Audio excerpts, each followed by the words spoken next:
Beast master exam में अब एक हफ्ते से भी कम का वक्त बचा है और माहौल काफी गर्म है। कल इन स्टूडेंट्स का एक छोटा सा असेसमेंट होने वाला है, जिसे आप एक तरह का प्री टेस्ट कह सकते हैं। क्लास में लगभग हर किसी ने अपने पहले बीस्ट्स के साथ कॉन्ट्रैक्ट कर लिया है। इसी को देखते हुए टीचर ने सलाह दी कि आज सब आराम करें और कल के लिए खुद को तैयार करें। जैसे जैसे फाइनल एग्जाम करीब आ रहा है, कई स्टूडेंट्स के चेहरे पर हवाइयां उड़ी हुई हैं। उन्हें डर है कि उनकी मौजूदा एबिलिटीज के साथ एक अप्रेंटिस बनना भी नामुमकिन है। वहीं क्लास में एक सुनहरे स्पाइकी बालों वाला लड़का है, बिल्कुल सुपर सेयन वाइब्स दे रहा है। वो काफी कॉन्फिडेंट है और एक टॉप स्कूल में एडमिशन लेना चाहता है क्योंकि उसकी पावर्स एवरेज से काफी ऊपर है। लेकिन उसके बगल में बैठा लड़का उतना लकी नहीं है। वो बस मायूस होकर सोच रहा है कि शायद उसकी पूरी जिंदगी एक मामूली इंसान बनकर ही गुजर जाएगी। इन सब के बीच हमारा मेन कैरेक्टर शांति से बैठा ये सारा तमाशा देख रहा है और गहरी सोच में डूबा हुआ है। असल में उसे समझ नहीं आ रहा कि वो इस पूरी कहानी में फिट कैसे होगा, क्योंकि वो इस दुनिया का असली निवासी नहीं बल्कि एक टाइम ट्रैवलर है। ये सब बस एक हफ्ते पहले ही शुरू हुआ था। इस नए शरीर की यादों के जरिए उसे इस अजीबोगरीब दुनिया का इतिहास समझ आया। सैकड़ों साल पहले एक भयानक तबाही आई थी, जब एक डिमेंशनल पोर्टल से अनगिनत खतरनाक बीस्ट्स धरती पर निकल आए। इंसानियत ने हार मानने के बजाय उनसे लड़ना सीखा और धीरे धीरे उन्हें वश में करने या पालतू बनाने की कला सीखी। यहीं से जन्म हुआ बीस्ट मास्टर प्रोफेशन का, जिसने पूरी दुनिया का नक्शा ही बदल दिया।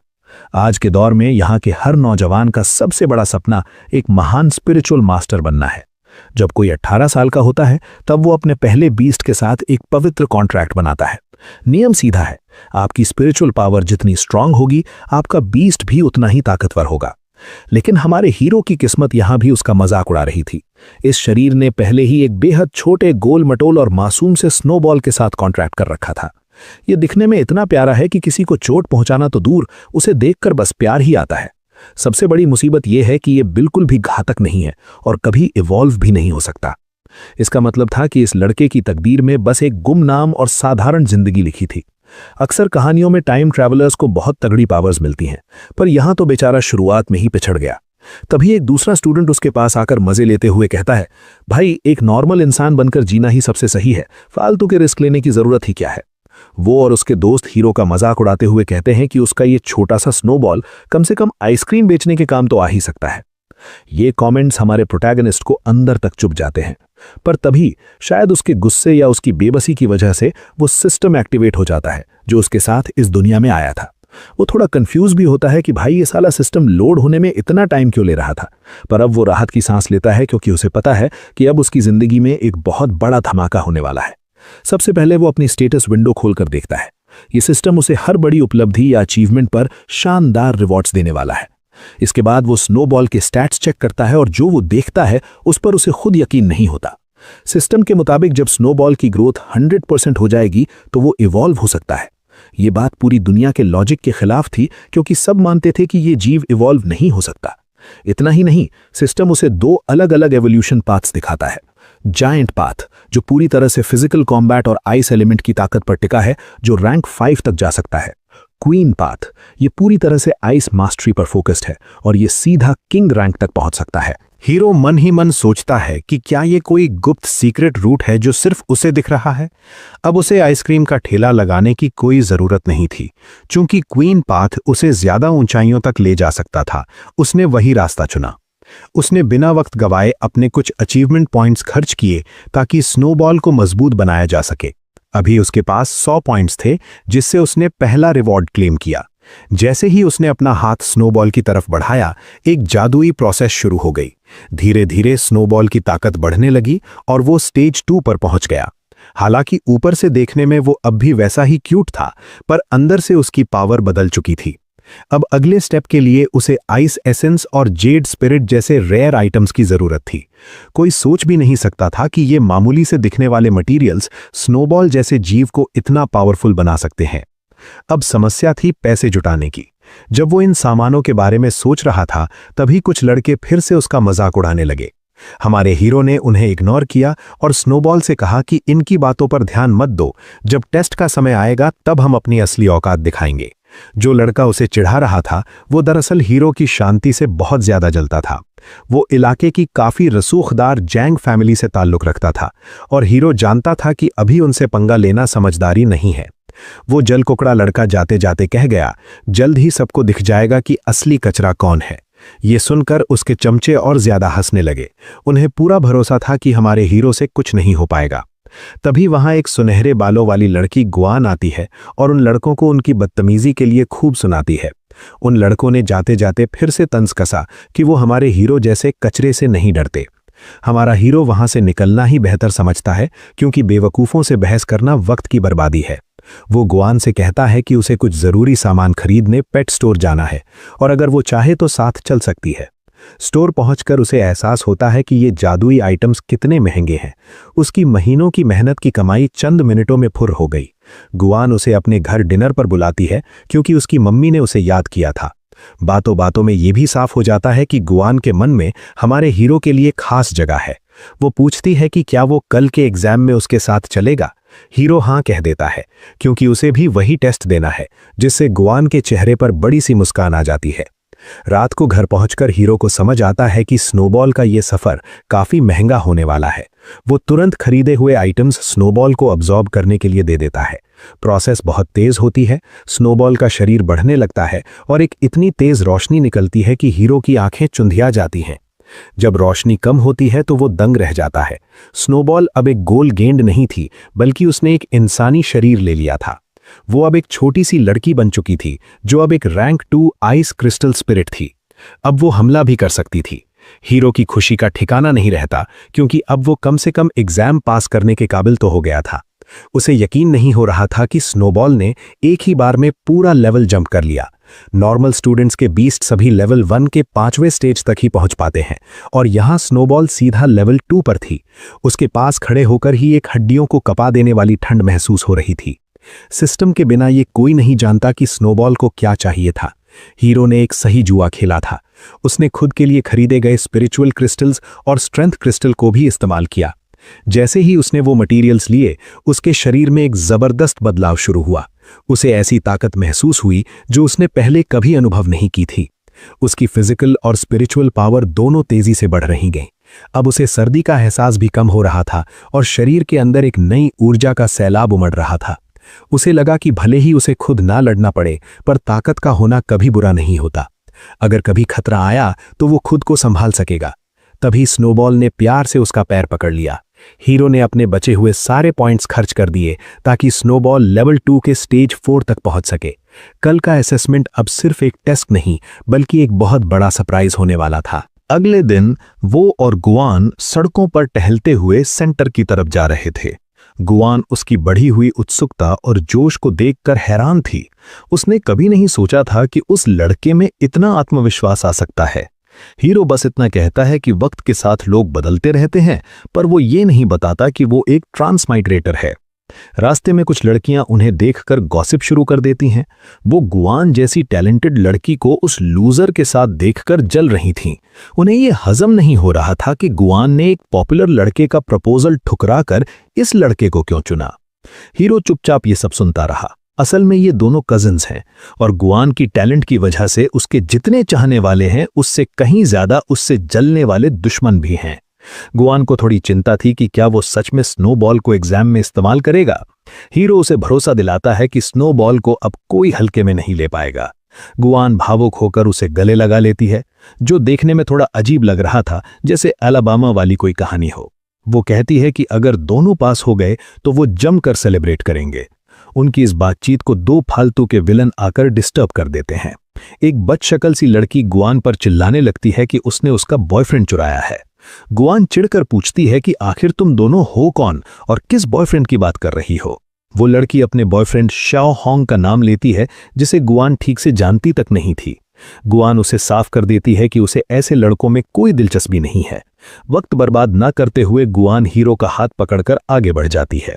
तभी दूसरा लड़का हीरो का कंधा पकड़ लेता है और कहता है कि उसने जाने की इजाजत नहीं दी है। हीरो अब रुकता है और पलट कर देखता है। उसे समझ आ गया है कि अगर उसकी कजिन की कोई बेइज्जती करेगा तो अब वो उसे बर्दाश्त नहीं करेगा।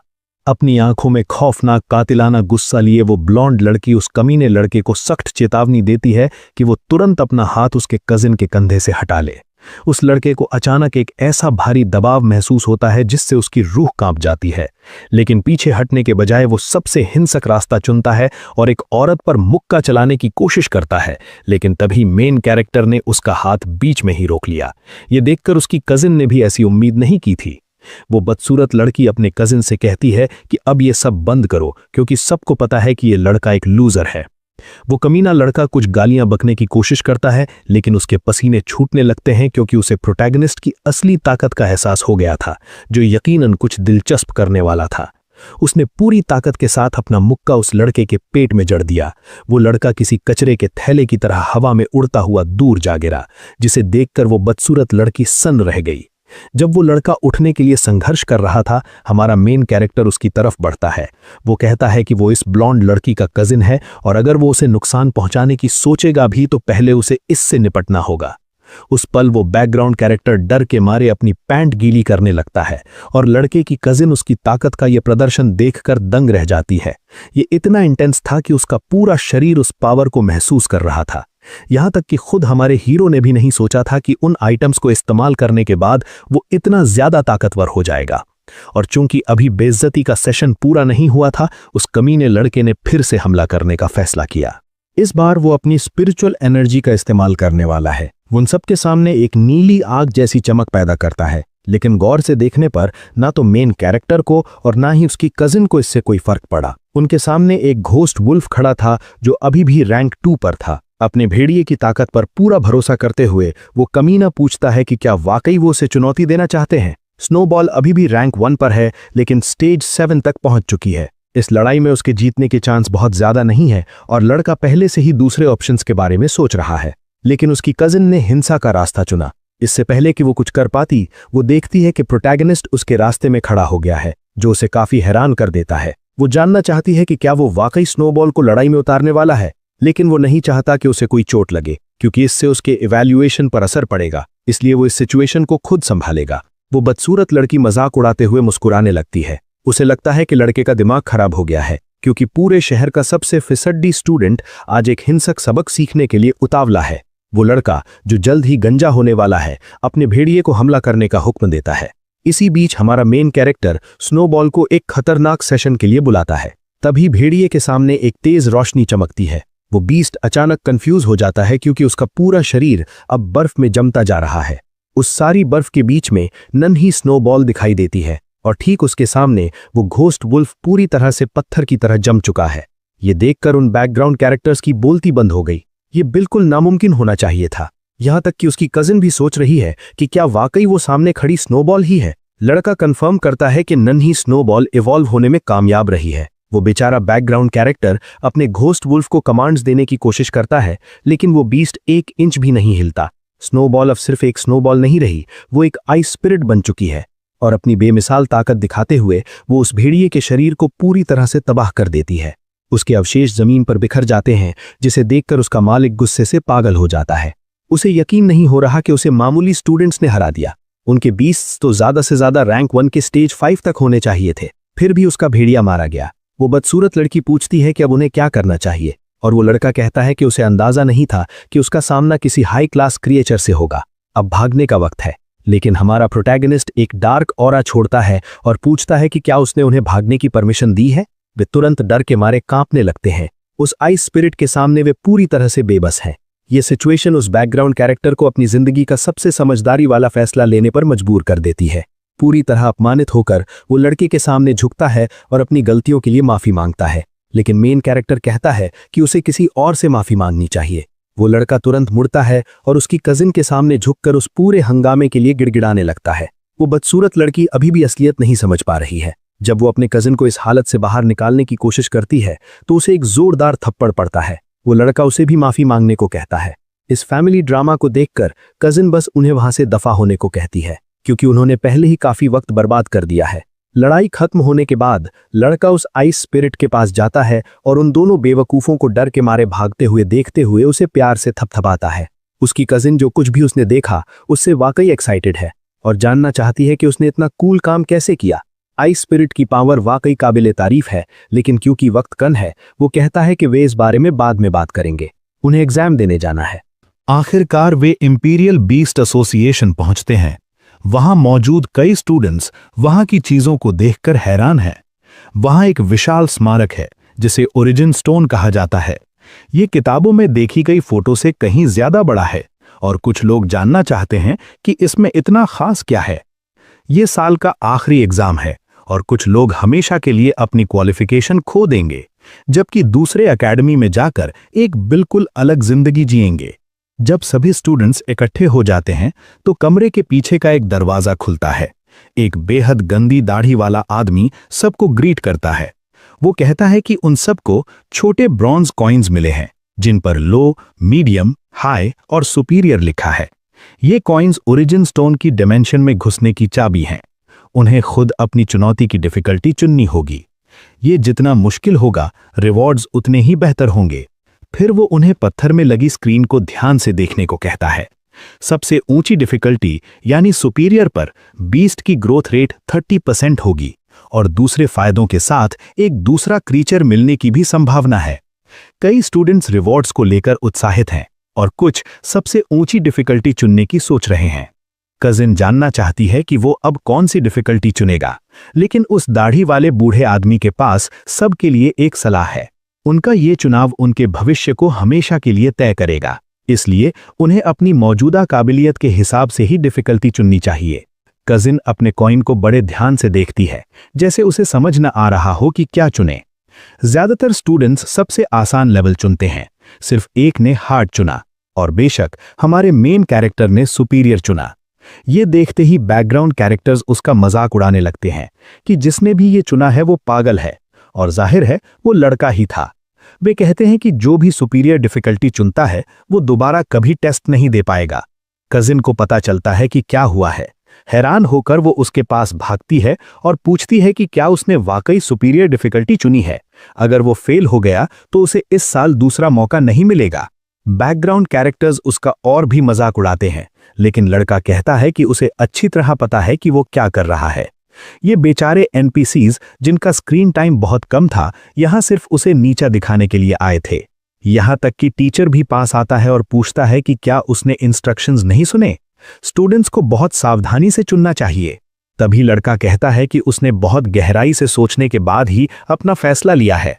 यकीन न करते हुए वो गंदी दाढ़ी वाला टीचर पूछता है कि क्या उसे वाकई लगता है कि वो सुपीरियर डिफिकल्टी पास कर सकता है।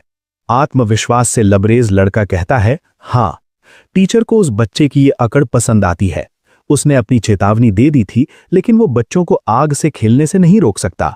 अब जब सबने अपना चुनाव कर लिया है तो वो आखिरकार मेन अनाउंसमेंट करता है। टेस्ट शुरू होता है और सबको अपनी पोजीशन लेनी होगी। स्टूडेंट्स हॉल में बैठ जाते हैं और पत्थर से एक रहस्यमयी एनर्जी निकलने लगती है, जिससे पोर्टल बड़ा होने लगता है। वही एनर्जी सभी स्टूडेंट्स को घेर लेती है और उन्हें दूसरी डिमेंशन में ले जाती है। इसी बीच टीचर लड़के का नाम याद करने की कोशिश कर रहा है। उस दूसरी दुनिया में लड़का एक तरह के अरीना में प्रकट होता है। वो सावधानी से उठता है और उसे एहसास होता है कि वो वाकई ओरिजिन स्टोन की वर्चुअल डायमेंशन के अंदर है। स्टूडेंट्स को बताया गया है कि इस डायमेंशन के अंदर लगी कोई भी चोट उनकी असली बॉडी पर असर नहीं डालेगी। ये जानकर उसे काफी कॉन्फिडेंस मिलता है। अब उसे किसी बात की फिक्र करने की जरूरत नहीं है।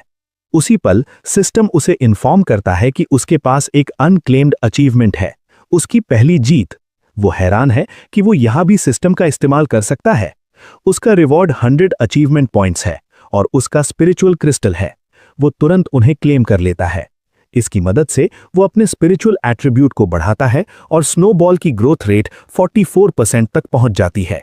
और चूंकि वो उसे स्नोबॉल बुलाकर थक गया है, इसलिए अब से उसका नाम होगा पॉप्सिकल।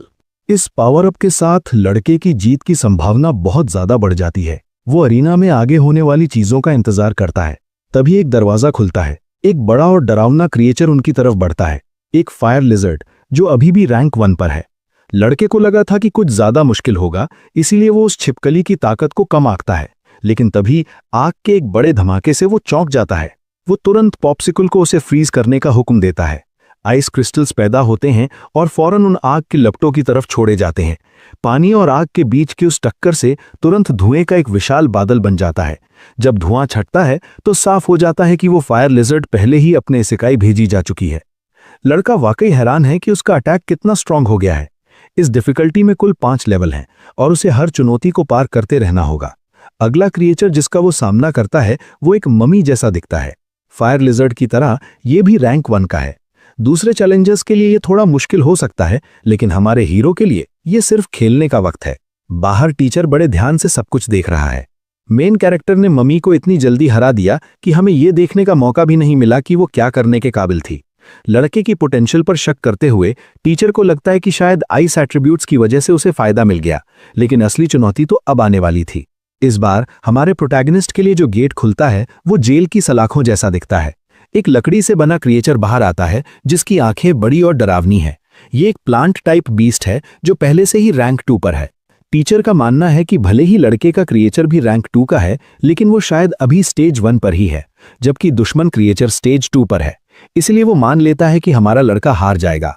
मॉन्स्टर तेजी से आगे बढ़ता है ताकि लड़ाई को तुरंत खत्म कर सके, लेकिन वो ये नहीं देखता कि पॉप्सिकल की आंखें खतरनाक रोशनी से चमक रही हैं। लड़के को एहसास होता है कि एट्रीब्यूट के नुकसान की वजह से सिर्फ बर्फ काफी नहीं होगी। वो लकड़ी का क्रिएचर अपनी टहनियों से बेरहमी से हमला करता है और पॉप्सिकल के पूरे शरीर को जकड़ लेता है। अब जब वो हिल नहीं सकती तो मॉन्स्टर उसे खत्म करने के लिए आगे बढ़ता है। बाहर से देख रहे टीचर को पूरा भरोसा है कि उसकी भविष्यवाणी सच होने वाली है। इस बच्चे का खेल खत्म, लेकिन कुछ ही सेकंड्स में उसे समझ आता है कि वो पूरी तरह गलत था। भले ही वो क्रिएचर प्लांट टाइप है, लेकिन उसका शरीर जमने लगता है। ये एक्सट्रीम कोल्ड का डोमेन है जो पॉप्सिकल की एबिलिटी है। हमारे लड़के की टीम सिर्फ एक स्किल पर निर्भर नहीं रहती, अब काउंटर अटैक का वक्त है। मॉन्स्टर की तरफ कई बर्फीले भाले छोड़े जाते हैं, जिससे उसे अपने सिर को बचाने के लिए मजबूर होना पड़ता है। जैसे ही मॉन्स्टर सोचता है कि अब क्या करे, उसके पीछे से और भी बर्फ निकलती है और एक क्रूर हमले में उसके शरीर के आर पार हो जाती है। दुश्मन के ढेर होते ही हमारा प्रोटैगनिस्ट एक और लेवल क्लियर कर लेता है। अब इस चैलेंज को पूरी तरह खत्म करने के लिए सिर्फ 2 दुश्मन बचे हैं। बाहर कुछ स्टूडेंट्स की नींद खुलने लगती है।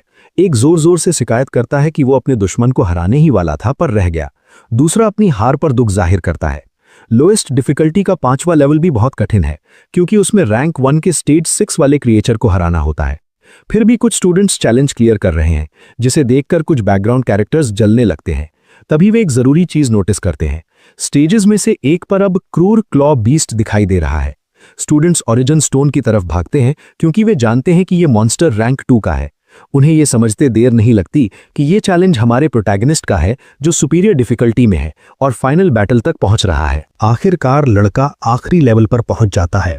बाहर बैकग्राउंड कैरेक्टर्स ये समझने की कोशिश कर रहे हैं कि वो इतना स्ट्रांग कैसे हो सकता है। उनमें से एक हर टॉप स्टूडेंट को याद करता है, लेकिन उसे फिर भी अंदाजा नहीं होता कि हमारा ये लड़का है कौन। तभी कजिन की आंखें खुलती हैं। उसने अपना चैलेंज क्लियर कर लिया है और अब वो एक बीस्ट मास्टर अप्रेंटिस बन जाएगी। वो तुरंत जानना चाहती है कि हमारे हीरो का क्या हुआ और देखती है कि बाकी स्टूडेंट्स कुछ दिलचस्प देखने के लिए जमा हो गए हैं। ये जानकर कि वो सुपीरियर डिफिकल्टी के फाइनल स्टेज पर है, उसकी कजिन को यकीन हो जाता है कि वो वाकई इनक्रेडिबल है। लेकिन कोई भी उस क्रीचर को पहचान नहीं पा रहा जो उसके सामने आया है। एक सेबर टूथ शेर जो रैंक 2 स्टेज 5 का है।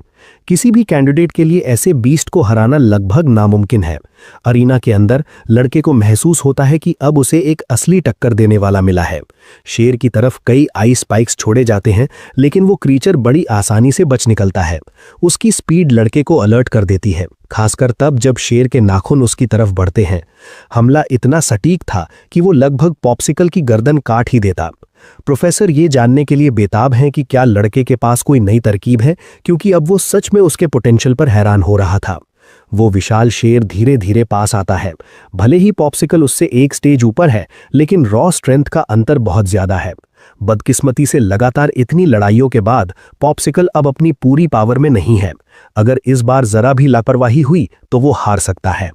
शेर पूरी तरह से हमलावर है। जैसे ही दोनों क्रीचर्स फिर से टकराते हैं, लड़के को समझ आता है कि उसे एक परफेक्ट मौके की तलाश है। पॉप्सिकल को तैयार रहने के लिए कहकर आखिरकार उसे वो मौका मिल जाता है और वो हमला करने का हुक्म देता है। कई बर्फीले भाले शेर को लगते हैं, लेकिन पॉप्सिकल बुरी तरह थक चुकी है। बाहर सबको लगता है कि मैच ड्रॉ हो गया है, लेकिन तभी वे देखते हैं कि घायल होने के बावजूद शेर फिर से खड़ा हो रहा है। प्रोफेसर को लगने लगता है कि ये मुकाबला बराबरी पर खत्म होगा। फिर भी वो इस बात से हैरान है कि हमारा हीरो यहां तक पहुंच गया। अब उसे लड़के के शब्द याद आते हैं कि उसने ये डिफिकल्टी सोच समझकर चुनी थी। शेर फिर से दहाड़ता है। पॉप्सिकल सावधानी से खड़ी होती है और अपने बर्फीले कपड़ों की धूल झाड़ती है, लेकिन अब वो गुस्से में है और अपने दुश्मन पर ताकत का एक बड़ा सैलाब छोड़ती है। सब कुछ इतनी तेजी से जमने लगता है कि शेर के पंजे फंस जाते हैं, लेकिन ये फ्रॉस्ट उसके बाकी शरीर को जमाने के लिए काफी नहीं है। लड़के को याद आता है कि इस तरह के शेर बेहद ठंडे इलाकों से आते हैं, इसलिए उनमें बर्फ और ठंड के खिलाफ बहुत रेजिस्टेंस होता है। इससे उसकी स्ट्रैटेजी पर लिमिटेशन लग जाती है। उसी समय सिस्टम प्रकट होता है और एक नया अचीवमेंट दिखाता है। पॉप्सिकल ने एक स्किल 10 बार इस्तेमाल की है। इसके बदले लड़के को 100 पॉइंट्स मिलते हैं और एक नया फीचर अनलॉक होता है। ऑप्शंस में एक कंट्रोल स्किल, एक डिफेंसिव स्किल और एक एरिया ऑफ इफेक्ट अटैक है। अब वो उलझन में है क्योंकि वो जानता है कि क्रीचर्स के पास केवल 2 बेसिक अटैक हो सकते हैं। जितने ज्यादा अटैक होंगे उतनी ही रणनीतिक संभावनाएं बढ़ेंगी। उसके मौजूदा स्किल्स बहुत डैमेज देते हैं, लेकिन उनमें से कोई भी दुश्मनों को रोक नहीं सकता। इसलिए वो दुश्मनों को बांधने के लिए आइस चेन्स चुनता है। वो इस पर केवल 50 पॉइंट्स खर्च करता है और बाकी पॉइंट्स का क्या करे इस पर सोचता है। ये सब तब हो रहा होता है जब शेर फिर से हमला करता है, लेकिन पॉप्सिकल अब स्टेज 7 पर है और पहले से कहीं ज्यादा स्ट्रांग है। बाहर खड़े दर्शक अचानक हुई रोशनी की चमक से दंग रह जाते हैं। उन्हें यकीन नहीं हो रहा कि वो लड़ाई के बीच में ही लेवल अप कर गई। ये नामुमकिन होना चाहिए क्योंकि किसी ने उसे कोई मटेरियल इस्तेमाल करते नहीं देखा। उन्हें लगने लगता है कि इस लड़के में कुछ तो गड़बड़ है। अब लड़ाई के बीच में ताकतवर होकर वो पॉप्सिकल को आइस चेन्स इस्तेमाल करने का ऑर्डर देता है। कुछ ही सेकंड्स में वो ताकतवर शेर पूरी तरह जकड़ लिया जाता है। वो आजाद होने के लिए अपनी पूरी ताकत लगाता है, लेकिन उसे आने वाले खतरे का अंदाजा नहीं है। इस बार पॉप्सिकल अपने बेसिक अटैक से उस पर बेरहमी से वार करती है क्योंकि उसका टारगेट अब खुद का बचाव नहीं कर सकता। बैकग्राउंड कैरेक्टर्स खौफ में है क्योंकि इस तरह की पावर को समझाना नामुमकिन है। यहां तक कि प्रोफेसर भी जानना चाहता है कि वो क्रीचर 3 एबिलिटीज का इस्तेमाल कैसे कर पा रहा है। लड़ाई उस वार के साथ खत्म नहीं होती क्योंकि शेर की खाल बहुत मोटी थी। घायल होने के बावजूद वो अभी भी जिंदा है, इसलिए पॉप्सिकल फिर से वही अटैक करती है। आखिरकार वो शेर हार मान लेता है और अपनी जिंदगी छोड़ देता है। टेस्ट खत्म होते ही लड़के की कजिन पागलों की तरह जश्न मनाने लगती है। वहीं बैकग्राउंड कैरेक्टर्स साजिश की थ्योरीज बनाने लगते हैं कि लड़के ने जरूर एग्जामिनर को रिश्वत दी होगी। प्रोफेसर अपनी हैरानी नहीं छिपा पा रहा। उसने बहुत से टैलेंटेड लोग देखे हैं, लेकिन ये पहली बार था जब उसने एक अनजान स्टूडेंट में इतना ज्यादा पोटेंशियल देखा। लगातार लड़ाइयों की वजह से लड़के की फिजिकल और स्पिरिचुअल स्ट्रेंथ दोनों बढ़ गई हैं। वो अभी भी अप्रेंटिस लेवल पर है, फिर भी वो अपनी स्थिति के किसी भी नए व्यक्ति से कहीं ज्यादा स्ट्रांग है। चुनी हुई डिफिकल्टी की वजह से उसे बेहद कीमती फायदे मिलते हैं। सिस्टम उसे बताता है कि अब वो एक दूसरे क्रीचर के साथ भी कॉन्ट्रैक्ट कर सकता है। इतनी सारी संभावनाओं के साथ वो इस फैसले को बाद के लिए टाल देता है। सारे रिवॉर्ड्स लेने के बाद वो असली दुनिया में लौटने का फैसला करता है, लेकिन जब वो अपनी आंखें खोलता है तो वो हैरान रह जाता है।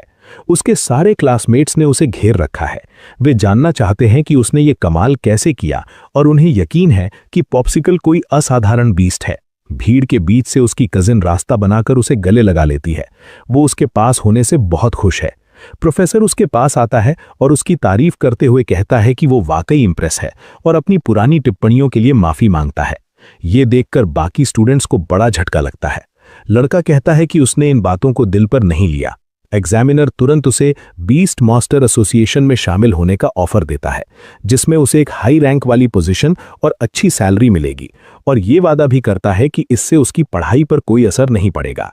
उसकी कजिन उसे तुरंत हाँ कहने को कहती है क्योंकि ये एक बहुत ही बड़ी अपॉर्चुनिटी है जो टॉप स्टूडेंट्स को भी आसानी से नहीं मिलती। अगर वो इसे स्वीकार करता है तो वो जानता है कि ये पैसों के मामले में बहुत बढ़िया होगा, लेकिन एक समस्या है, लाइफ में कुछ भी मुफ्त नहीं मिलता। अगर वो अभी इतना कुछ लेगा तो उसे किसी न किसी तरह इसकी कीमत चुकानी होगी, और एसोसिएशन के नियम बहुत सख्त हैं।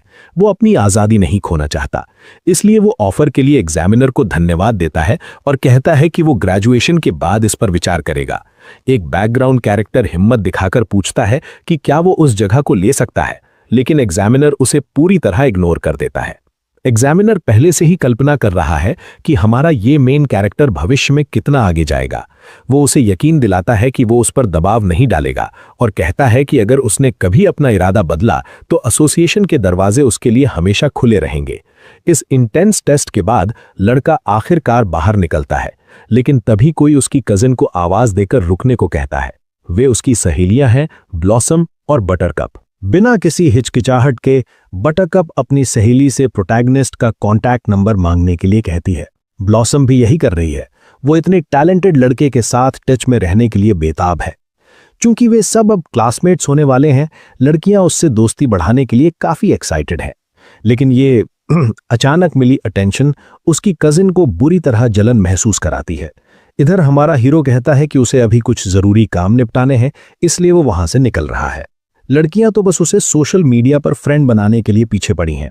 जब वो वहां से बचकर निकल रहा होता है, तभी उसके फोन पर एक मैसेज आता है जिसमें उसे तुरंत ऑफिस बुलाया गया है। उसकी टीचर उसे ढूंढ रही हैं, और भाई साहब क्या गजब की टीचर है।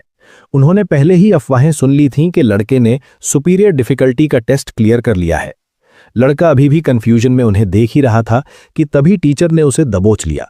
उन्हें वे स्टूडेंट्स बहुत पसंद हैं जो भीड़ से अलग दिखते हैं, इसलिए उन्होंने उसे बड़े उत्साह से गले लगा लिया। हालांकि लड़के की यादों में टीचर की इमेज थोड़ी अलग है। पुराने दिनों में जब वो टेस्ट में फेल होता था तो उसे इन कुदरत के कहर जैसी टीचर से बचकर भागना पड़ता था, लेकिन इस बार उन्होंने उसे कुछ देने के लिए बुलाया था। लड़का देखता है कि जो किताब उन्होंने उसे दी है उसमें बेसिक स्पिरिचुअल टेक्निक्स हैं। उनका मानना है कि ये कल्टीवेशन के तरीके उसके बहुत काम आएंगे, क्योंकि अप्रेंटिस के लिए ये बेसिक चीजें जानना जरूरी है और उसे तुरंत पढ़ाई शुरू कर देनी चाहिए। बीस्ट्स के अलावा स्पिरिचुअल एनर्जी पर कंट्रोल होना लड़ाई का सबसे अहम हिस्सा है। जिस मास्टर की स्पिरिट मजबूत होती है वो अपने बीस्ट के बिना भी खतरनाक क्रीचर्स को हरा सकता है और अपने पेट्स की रक्षा भी कर सकता है, जिससे वो टीम वाकई में अजेय यानी कि अनस्टॉपेबल बन जाती है। हीरो इस गिफ्ट से बहुत खुश होता है और वादा करता है कि वो आज से ही पढ़ाई शुरू कर देगा। टीचर उसे कहती हैं कि अगर आगे चलकर उसे कोई भी दिक्कत आए तो वो बिना झिझक उनके पास आ सकता है। रात को वो अपने बिस्तर पर बैठकर किताब की पहली तकनीक पढ़ रहा है। उसने सोचा कि एकेडमी ज्वाइन करने से पहले वो बेसिक्स सीख लेगा ताकि वहां जाकर सिर्फ एडवांस नॉलेज पर फोकस कर सके। सिर्फ 10 मिनट के अंदर ही वो कल्टीवेट करने लगता है। उसकी आंखें चमकने लगती हैं और उसके शरीर की एनर्जी पूरे कमरे में फैल जाती है। अपने हाथों की तरफ देखते हुए उसे एहसास होता है कि उसने बेसिक्स मास्टर कर लिए हैं, ऐसी चीज जिसे सीखने में एक औसत इंसान को महीनों लग जाते। और क्योंकि उसने एक स्पिरिचुअल टेक्निक मास्टर की है, सिस्टम उसे और रिवॉर्ड पॉइंट्स देता है। अपनी प्रोग्रेस देखकर वो फूला नहीं समा रहा। अब उसके पास 350 पॉइंट्स हैं, इसलिए वो खुद की एबिलिटीज को अपग्रेड करने का फैसला करता है। मेडिटेशन की स्टेट में जाते हुए वो अपनी गार्जियन स्पिरिट पर फोकस करता है, जो लेवल 3 पर है। उसे महसूस होता है कि उसकी शील्ड अब और बड़ी और मजबूत हो गई है, जो अब 4 लोगों को प्रोटेक्ट कर सकती है। इस वक्त उसके पास 770 स्पिरिचुअल पॉइंट्स हैं और शील्ड बनाने में सिर्फ 10 पॉइंट्स खर्च होते हैं। अभी तक उसने वो स्पिरिचुअल स्टोन भी यूज नहीं किया था जो उसने टेस्ट में जीता था। उसे एब्जॉर्ब करने के बाद उसकी स्पिरिट और मजबूत हो जाती है और उसकी पावर लिमिट बढ़ जाती है। लेकिन इतनी बड़ी पावर के साथ अब वक्त था सिर्फ शील्ड के अलावा कुछ और सीखने का। अगली तकनीक जो वो सीखना चाहता है वो है अपने हाथों से तीर छोड़ना। साथ ही वो अपने मुक्कों को भी स्पिरिचुअल पावर से मजबूत कर सकता है। इस नॉलेज को पाने के लिए वो फिर से ध्यान लगाता है। पूरे कंसंट्रेशन के साथ वो एक स्पिरिचुअल एरो बनाने में कामयाब हो जाता है। इसका इंपैक्ट दीवार पर एक छोटा निशान छोड़ देता है और इसमें 10 स्पिरिचुअल पॉइंट्स खर्च होते हैं। पावर अभी बहुत ज्यादा नहीं है, पर इसका निशाना एक असली तीर की तरह सटीक है। अब वो अपने मुक्कों को पावर अप करने की तैयारी करता है। अपने कमरे में ही हवा में पंच मारने पर 30 स्पिरिचुअल पॉइंट्स खर्च होते हैं। उस अटैक से दीवार की ऊपरी सतह पूरी तरह तबाह हो जाती है, जो कि वाकई में इंप्रेसिव था। 3 स्पिरिचुअल तकनीक सीखने की वजह से सिस्टम उसे एक ऐसा पोषण देता है जो उसकी स्पिरिचुअल पावर को पूरी तरह रीस्टोर कर सकता है। उसे ये चीज बहुत काम की लगती है। उसने अपनी सीखी हुई टेक्निक्स को भी 100 अचीवमेंट पॉइंट्स खर्च करके लेवल 2 पर अपग्रेड कर दिया। बाकी पॉइंट्स उसने इमरजेंसी के लिए बचा लिए। साथ ही उसे एहसास हुआ कि अब उसे दूसरा बीस्ट खरीदने के लिए पैसे जोड़ने शुरू करने होंगे। अगले दिन तड़के वो मिशन सेंटर पहुंचता है। वो एक इलेक्ट्रॉनिक टर्मिनल से काम चुनता है। पैसे कमाने के लिए वो पहली बार ऐसा कोई काम कर रहा है, पर अपनी मौजूदा ताकत के साथ उसे मिशन पूरा करने में कोई दिक्कत नहीं होनी चाहिए। वहां मौजूद ऑप्शंस को देखकर वो सबसे ज्यादा रिवॉर्ड वाला मिशन चुनता है, एक खतरनाक खाई में रहने वाले डेथ बीटल्स को हराना। लेकिन चूंकि वो अभी बिगिनर है, इसलिए उसे 3 और लोगों की टीम में डाल दिया जाता है, जिससे वो थोड़ा निराश होता है। उसे दोपहर 2 बजे तक वहां पहुंचना है। जब वो वहां पहुंचता है तो बाकी टीम मेंबर्स पहले से इंतजार कर रहे होते हैं। वो उनसे तमीज से मिलता है, पर वहां मौजूद एक इम्मो बॉय को उसका लेट आना पसंद नहीं आता और वो नोटिस करता है कि प्रोटैगनिस्ट ने अभी तक ग्रेजुएशन भी नहीं की है। इससे उस टीम के मसल मैन को शक होता है कि एक नए लड़के को साथ ले जाना खतरनाक हो सकता है। टीम की इकलौती लड़की उनसे कहती है कि नए लड़के को डराओ मत, उसे वो लड़का काफी हैंडसम लगता है, इसलिए वो उसे अपने साथ आने को कहती है। लड़का उन्हें भरोसा दिलाता है कि भले ही उसने अभी ग्रेजुएशन नहीं की है, पर वो किसी के रास्ते में नहीं आएगा। ताकतवर बंदे को समझ आ जाता है कि उसकी दोस्त फिर से एक सुंदर चेहरे पर फिसल रही है, पर उन्हें मिशन को सीरियसली लेना होगा। फिर भी वो लड़की सारी चेतावनियों को इग्नोर कर देती है। टीम का कैप्टन सबसे ताकतवर बंदा है और वो साफ कर देता है कि शिकार वाले इलाके में पहुंचने के बाद सबको उसके ऑर्डर्स मानने होंगे। वो ये भी कहता है कि अनुभव की कमी की वजह से हीरो को रिवॉर्ड का छोटा हिस्सा मिलेगा, पर हमारा हीरो जानता है कि इन लोगों में एकेडमी जाने का पोटेंशियल नहीं है, फिर भी वो यहाँ शिकार कर रहे हैं। इसलिए वो सुझाव देता है कि रिवॉर्ड काम के हिसाब से बांटा जाए, जो जितना काम करेगा उसे उतना मिलेगा। इस पर राजी होकर वे सब खाई की तरफ बढ़ जाते हैं। थोड़ी देर चलने के बाद टीम एक विशाल गड्ढे के पास पहुंचती है। वहीं डरावनी जगह उनका मिशन एरिया है। कई खतरनाक बीटल्स रोशनी की तरफ बढ़ रहे हैं, जैसे वे इंसानी मांस चखने के लिए बेताब हों। एक बड़ा झुंड उनकी तरफ आता है और कैप्टन जानता है कि क्या करना है। वो अपने स्पिरिचुअल बीस्ट राइनो को बुलाता है, जो रैंक 2 पर है। इम्मो बॉय भी पीछे नहीं रहता और अपने प्रेइंग मैंटिस को बुलाता है, वो भी रैंक 2 पर है। वो सुंदर लड़की अपनी ततैया को बुलाती है, हालांकि वो उतनी इंप्रेसिव नहीं है। अब हमारा हीरो देखना चाहता है कि ये टीम वाकई क्या कर सकती है। बीटल्स भूख से पागल होकर हमला करते हैं। कैप्टन अपने राइनो को उन्हें कुचलने का ऑर्डर देता है। वो बीस्ट झुंड के बीच से निकलता है और छोटे मॉन्स्टर्स को मौत के घाट उतारने लगता है। ईमो बॉय को भी यकीन है कि उसका मैंटिस किसी भी चीज को काट सकता है, लेकिन तभी मैंटिस दुश्मनों से घिर जाता है। तब वो लड़की बीच में आती है और उसकी वैस्प काफी असरदार साबित होती है, जो अपने डंक से कई बीटल्स को एक साथ ढेर कर देती है। ईमो बॉय हीरो की तरफ देखकर कहता है कि साथ मिलकर वे बहुत स्ट्रांग है और ये नया लड़का बस खड़े होकर तमाशा देख रहा है। कैप्टन कहता है कि अगर इसे रिवॉर्ड चाहिए तो इसे अभी काम शुरू करना होगा। लड़की कहती है कि वो अपना हिस्सा उसके साथ शेयर कर लेगी, बस वो उसके पीछे खड़ा रहे। लेकिन तभी वो क्रीचर्स जो अभी पीटे गए थे फिर से खड़े होने लगते हैं।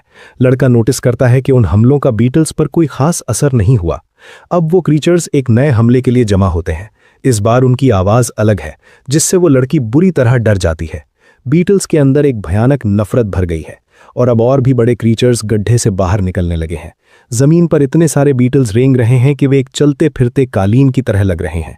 ईमो बॉय देखता है कि एक नए तरह का बीटल बाहर आ रहा है, जिसके सींग बिल्कुल अलग हैं।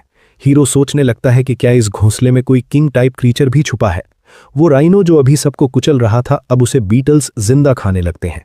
वे उसका मांस बेरहमी से नोच रहे हैं, यहां तक कि मैंटिस और वैस्प भी नहीं बच पाते। शिकारियों को अपने बीस्ट्स को वापस बुलाना पड़ता है, वरना वे जिंदा चबा लिए जाएंगे। पर वो लड़का उन्हें बताता है कि चिल्लाना बेकार है। बीटल्स ने एक ऐसा पैरालाइजिंग इफेक्ट पैदा किया है कि उनके बीस्ट्स को अब कुछ सुनाई नहीं दे रहा। ये सुनकर वो लड़की सदमे में आ जाती है, क्योंकि उसे अपनी वैस्प से बहुत लगाव है। गुस्से में ईमो बॉय हीरो के कपड़े पकड़ लेता है और चिल्लाता है कि उसे ये जानकारी पहले देनी चाहिए थी, न कि ताने मारने के लिए बचाकर रखनी चाहिए थी। हीरो उससे कहता है कि अब उसे अपनी जान की फिक्र करनी चाहिए, क्योंकि दर्जनों भूखे बीटल्स अभी भी वहां मौजूद हैं। फिर वही होता है जिसका डर था। कैप्टन सबको भागने का ऑर्डर देता है और कहता है कि ये मिशन उनके जैसे मामूली लोगों के लिए बहुत मुश्किल है, और जाहिर है वो खुद सबसे पहले भागता है। इससे तुरंत उन क्रीचर्स का ध्यान उसकी तरफ जाता है। उन्हें दिखता है कि मांस का एक बड़ा टुकड़ा भाग रहा है। उस बेचारे आदमी को लगता है कि उसका अंत करीब है, लेकिन ऐसा नहीं होता, क्योंकि हमारा प्रोटैगनिस्ट फालतू की तकलीफों के खिलाफ है। वो अपनी स्पिरिचुअल बैरियर से सबको प्रोटेक्ट कर लेता है। वो शील्ड इतनी पावरफुल है कि बीटल्स उसे तोड़ ही नहीं पाते।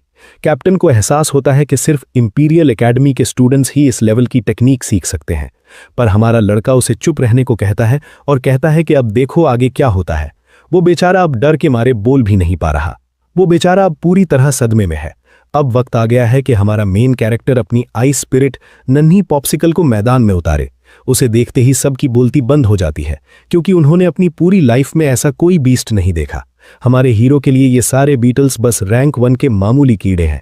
इनकी एकमात्र ताकत इनकी गिनती है, पर उसका कोई फायदा नहीं होने वाला, क्योंकि पॉप्सिकल पहले से ही रैंक 3 पर है और उसके अंदर दुश्मनों को मजा चखाने के लिए काफी बेदर्दी भरी है। नन्ही पॉप्सिकल अपने शापित बर्फीले कांटों को बुलाना शुरू करती है और वहां मौजूद हर एक क्रीचर को अपनी जमा देने वाली ठंड से जकड़ लेती है। प्रोटैगनिस्ट अपनी टीम मेंबर्स को सलाह देता है कि वे इसी वक्त अपने बीस्ट्स को वापस बुला लें, वरना बहुत देर हो जाएगी। और हाँ, अगर उन्हें अपना रिवॉर्ड चाहिए तो उन्हें अभी पीछे हटना होगा। पावर का ऐसा प्रदर्शन देखने के बाद पूरी टीम इस बात पर राजी हो जाती है कि इस मिशन का सारा रिवॉर्ड अकेले उसी को मिलना चाहिए। ईमो बॉय को यह बात बिल्कुल पसंद नहीं आती। उसे इस बात से खतरा महसूस होने लगता है। उसे शक होने लगता है कि क्या हमारा हीरो वही लेजेंडरी एकेडमी कैंडिडेट है जिसने सुपीरियर डिफिकल्टी का टेस्ट पास किया था। और उसे तगड़ा झटका तब लगता है जब लड़का खुद कंफर्म कर देता है कि हाँ, वही है जिसने उस नामुमकिन डिफिकल्टी को क्लियर किया था। अब उस सुंदर लड़की का शक यकीन में बदल चुका है। कोई भी साधारण स्टूडेंट ऐसी ताकत का मालिक नहीं हो सकता। अब वो उससे गिड़गिड़ाकर अपने बीस्ट को बचाने की भीख मांग रही है। यहां तक कि ईमो बॉय भी अब घबराया हुआ है। उन्हें वो बर्फ पिघलानी ही होगी ताकि वे अपने क्रीचर्स को बचा सकें। टीम कैप्टन आखिर में ईमो बॉय को एक मुक्का जड़ देता है, क्योंकि वो समझ जाता है कि लड़का अब आपे से बाहर हो रहा है। हमारे मेन कैरेक्टर को अब किसी के सामने कुछ साबित करने की जरूरत नहीं है। ये लोग अभिमानी थे और इन्होंने एक नए लड़के के पोटेंशियल को नजरअंदाज किया था। धीरे धीरे बर्फ पिघलने लगती है। अब उन बैकग्राउंड कैरेक्टर्स के पास अपने बीस्ट्स को वापस बुलाने का सही मौका है, इससे पहले कि बीटल्स दोबारा हरकत करना शुरू करें। वो लड़की जानना चाहती है कि हीरो का अगला प्लान क्या है, क्योंकि बीटल्स को तो इतनी आसानी से खत्म किया जा सकता है, लेकिन उसने सब पहले से ही प्लान कर रखा है। वो उस घोंसले के राजा यानी किंग बीटल पर हमला करने वाला है। सूजे हुए चेहरे के साथ ईमो बॉय को यकीन नहीं हो रहा कि ये लड़का वाकई उस गड्ढे के अंदर जाना चाहता है। अंदर जाते वक्त हीरो उन एनपीसी से कहता है कि जल्दी करो। गुफा के अंदर पहुंचते ही उसे एहसास होता है कि अंधेरे से उसे कोई फर्क नहीं पड़ रहा। उसकी बॉडी के साथ साथ उसके सेंसेस भी काफी तेज हो गए हैं। अब वो अपनी तरफ आने वाले हर एक बीटल को साफ देख सकता है, पर कोई भी उसकी स्पिरिचुअल बैरियर को तोड़ नहीं पा रहा। वे पूरी ताकत से उस पर झपटते हैं, लेकिन हीरो के हमलों से उनके टुकड़े टुकड़े हो जाते हैं। इस बार वो बीटल्स को गाजर मूली की तरह काट रहा है, लेकिन वहां इतने ज्यादा क्रीचर्स हैं कि उसे समझ आता है कि उसकी शील्ड बहुत ज्यादा देर तक नहीं टिकेगी। चाहे उसके पास कितनी भी एनर्जी बची हो, हालात बिगड़ सकते हैं। तभी उसे याद आता है कि उसके पास अभी भी अचीवमेंट पॉइंट्स बचे हुए हैं। उनसे वो अपनी बीस्ट के लिए और भी अटैक्स अनलॉक कर सकता है। आखिरकार नन्ही पॉप्सिकल को और भी स्ट्रॉन्ग किया जाता है। इस बार वो एक डिफेंसिव स्किल सीखती है, जिससे उनकी मोबिलिटी बढ़ जाती है। साथ ही वो एक एरिया ऑफ इफेक्ट अटैक भी अनलॉक करता है, जो उन हजारों बीटल्स को सफाया करने के लिए बहुत जरूरी है। जैसे ही उसकी शील्ड टूटती है, वो पॉप्सिकल को अटैक का ऑर्डर देता है। वो अपने आइस डोमेन का इस्तेमाल करती है, जिससे सारे दुश्मन एक साथ जम जाते हैं। इसी बीच हमारा हीरो एक आइस बैरियर के पीछे सुरक्षित रहता है और उसके आसपास के सारे कीड़े तबाह हो जाते हैं। अब पॉप्सिकल बीटल्स को खत्म करने के लिए एक विशाल फ्रॉस्ट वेव छोड़ती है। वे क्रीचर्स उसे पूरी तरह इग्नोर करके सीधे हीरो पर फोकस करते हैं, जो अभी भी शील्ड के अंदर है। अपनी उंगली के बस एक इशारे से वो उन्हें फिर से खत्म कर देता है, और अब तक वो 50 बीटल्स को ढेर कर चुका है। अपनी शील्ड को इस तरह धमाके के साथ टूटते देख उसे एहसास होता है कि इसकी एक्सप्लोजिव पावर वाकई जबरदस्त है। इसकी बदौलत नन्ही पॉप्सिकल के पास अब एबिलिटीज का एक बड़ा जखीरा है। जैसे जैसे वो लड़ाइयां जीतती जाएगी, वो और भी स्ट्रांग होती जाएगी। रफ्तार थोड़ी धीमी है, पर इतने सारे क्रीचर्स के बीच वे इसका पूरा फायदा उठा सकते हैं। वो अगले स्टेज पर पहुंचने के काफी करीब है। अभी वो ये सब सोच ही रहा था, तभी गुफा के दूसरे छोर से एक जोरदार दहाड़ सुनाई देती है। हमला कर रहे बीटल्स अचानक अपनी जगह पर जम जाते हैं। ऐसा लगता है कि बीटल किंग ने खुद लड़ाई में उतरने का फैसला कर लिया है, और हमारा हीरो पहले से ही उसका इंतजार कर रहा है। बाहर खड़ी टीम काफी बेचैन है। वो सुंदर लड़की बार बार कह रही है कि उन्हें इस मिशन की असली डिफिकल्टी की रिपोर्ट तुरंत करनी चाहिए। उसे हीरो की जान की फिक्र हो रही है, पर ईमो बॉय को कोई फर्क नहीं पड़ता। वो कहता है कि ये लड़का अपनी मर्जी से अंदर गया है। उसी समय वहां कोई पहुंचता है और बड़े अदब से उन्हें रास्ता देने को कहता है। वो पहले से ही एक ब्रॉन्ज लेवल टेमर है और ये जानना चाहता है कि क्या यही वो जगह है जहां बीटल्स वाला मिशन चल रहा है। टीम कैप्टन इस बात को कंफर्म करता है, लेकिन साथ ही उसे बहुत सावधान रहने की चेतावनी भी देता है। वो कहता है कि अगर वो उसकी जगह होता तो वो ऐसा कोई रिस्क नहीं लेता। तभी कैप्टन नोटिस करता है कि सामने खड़ा नया शख्स वाकई में एक ब्रॉन्ज लेवल टेमर है। ये देखकर पूरी टीम दंग रह जाती है। दरअसल एसोसिएशन में बीस्ट ह्यूमर्स को 3 रैंक्स में बांटा गया है। ब्रॉन्ज टेमर्स पूरी दुनिया के टॉप 30% लोगों में आते हैं, सिल्वर टेमर्स सिर्फ 12% होते हैं और जो गोल्ड तक पहुंचते हैं उनकी तादाद महज 3% है। वो अतरंगी सा नया आदमी अपना इंट्रोडक्शन देता है। उसका नाम लूडा है।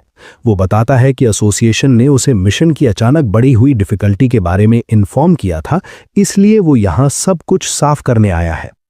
उस सुंदर लड़की को लगता है कि अब इस आदमी के साथ रहने से शायद उनकी जान बच जाए, इसलिए वो उसके साथ जाने की रिक्वेस्ट करती है। लूडा कहता है कि अगर वो उसकी बैटल परफॉर्मेंस को अपनी आंखों से देखना चाहती है तो वो उसे साथ ले जा सकता है, पर वो साफ कर देता है कि बाकी लड़के साथ चलने के काबिल नहीं हैं। सच तो ये है कि इनमें से कोई भी उस कीड़ों वाले डरावने सपने यानी आर्थ्रोपॉड नाइटमेयर में दोबारा कदम रखना भी नहीं चाहता था। इसी बीच गुफा की गहराइयों में हमारा मेन कैरेक्टर जहां से भी गुजर रहा है वहां जमे हुए शवों का ढेर छोड़ता जा रहा है। उसे बीस्ट स्लेयर का टाइटल मिलता है, जिससे उसे और भी अचीवमेंट पॉइंट्स मिलते हैं। उसे पता चलता है कि उसका बीस्ट फिर से लेवल अप करने के बहुत करीब है। ये देखकर वो काफी एक्साइटेड है। ये तो पैसे कमाने से कहीं ज्यादा बेहतर है। ये सारी जानकारी चेक करने के बाद वो नोटिस करता है कि गुफा से अब अलग तरह की आवाजें आ रही हैं। वो बड़े क्रीचर के प्रकट होने का वक्त है। जब वो आखिरकार बीटल किंग को ढूंढ लेता है तो वो भी एक पल के लिए चौंक जाता है। वो चीज उसकी उम्मीद से कहीं ज्यादा बड़ी थी। मिशन डिटेल्स के हिसाब से ये आतंक 1 हफ्ते पहले शुरू हुआ था, तो यकीनन ये क्रीचर इसमें शामिल था। अब ये मॉन्स्टर किसी भी इंसान को देखते ही जान से मारने के लिए तैयार है।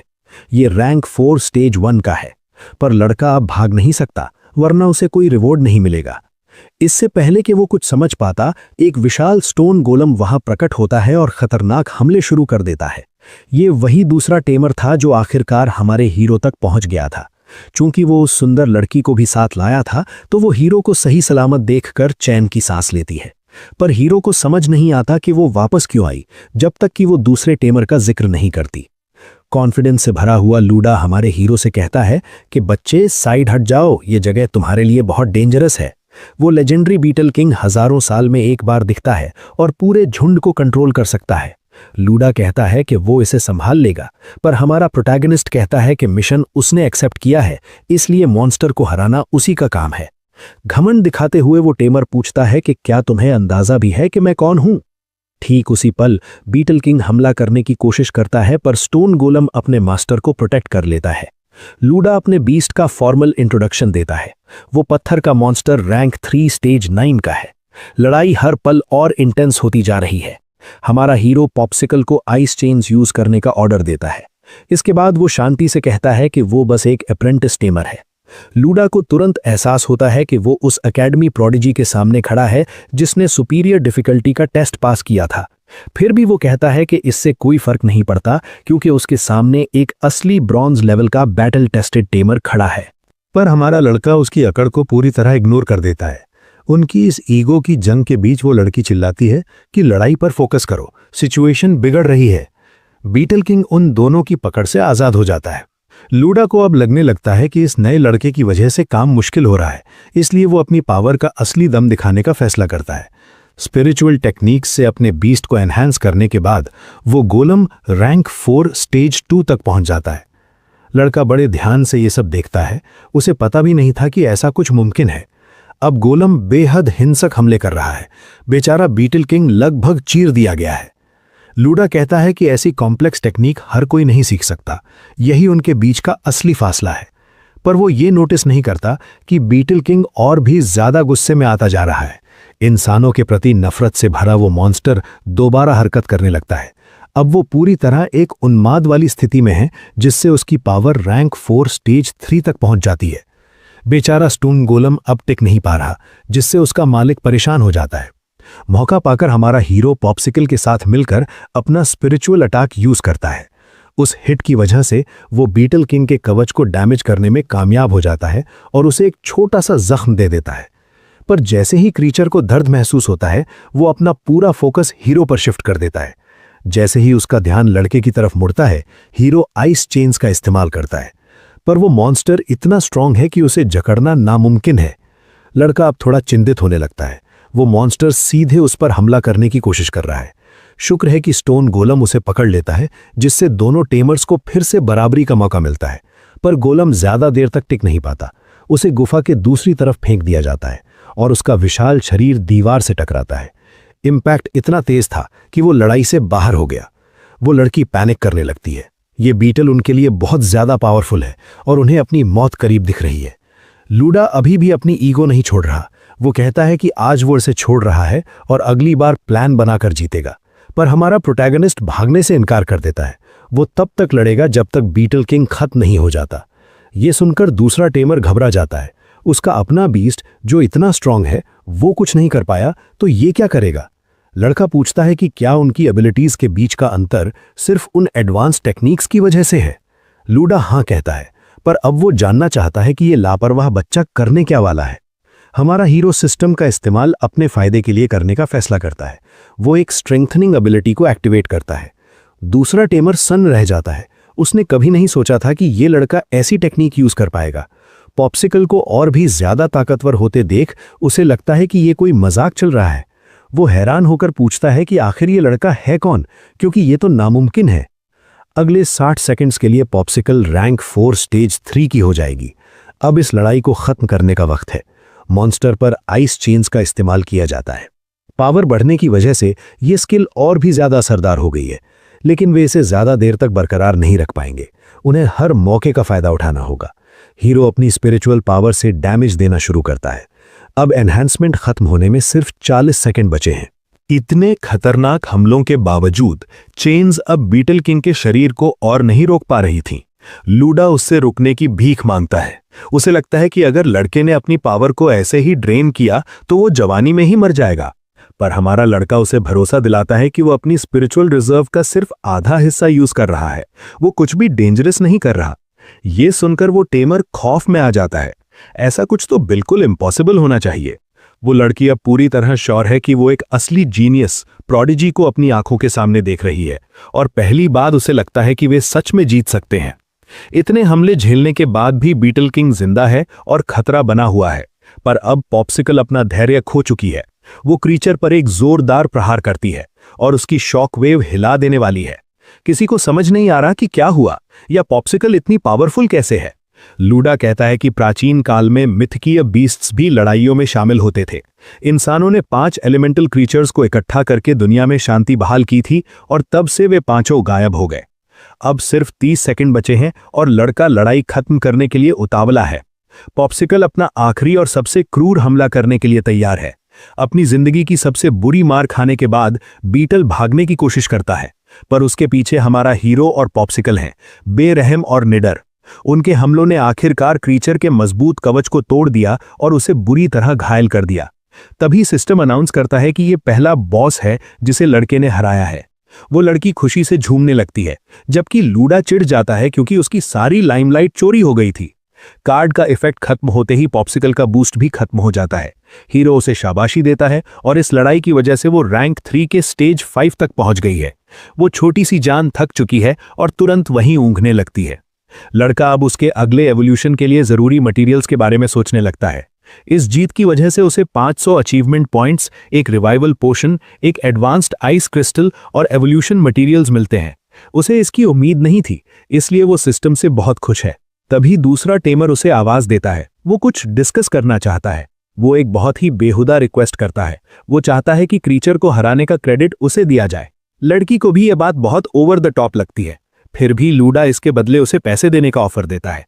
हीरो समझ जाता है कि टेमर के लिए इस मिशन का रिजल्ट बहुत इंपॉर्टेंट है, क्योंकि इससे उसकी एसोसिएशन में प्रोग्रेस पर असर पड़ेगा। उस पैसे से वो एक नया बीस्ट खरीद सकता है, पर वो तुरंत हाँ नहीं कहता।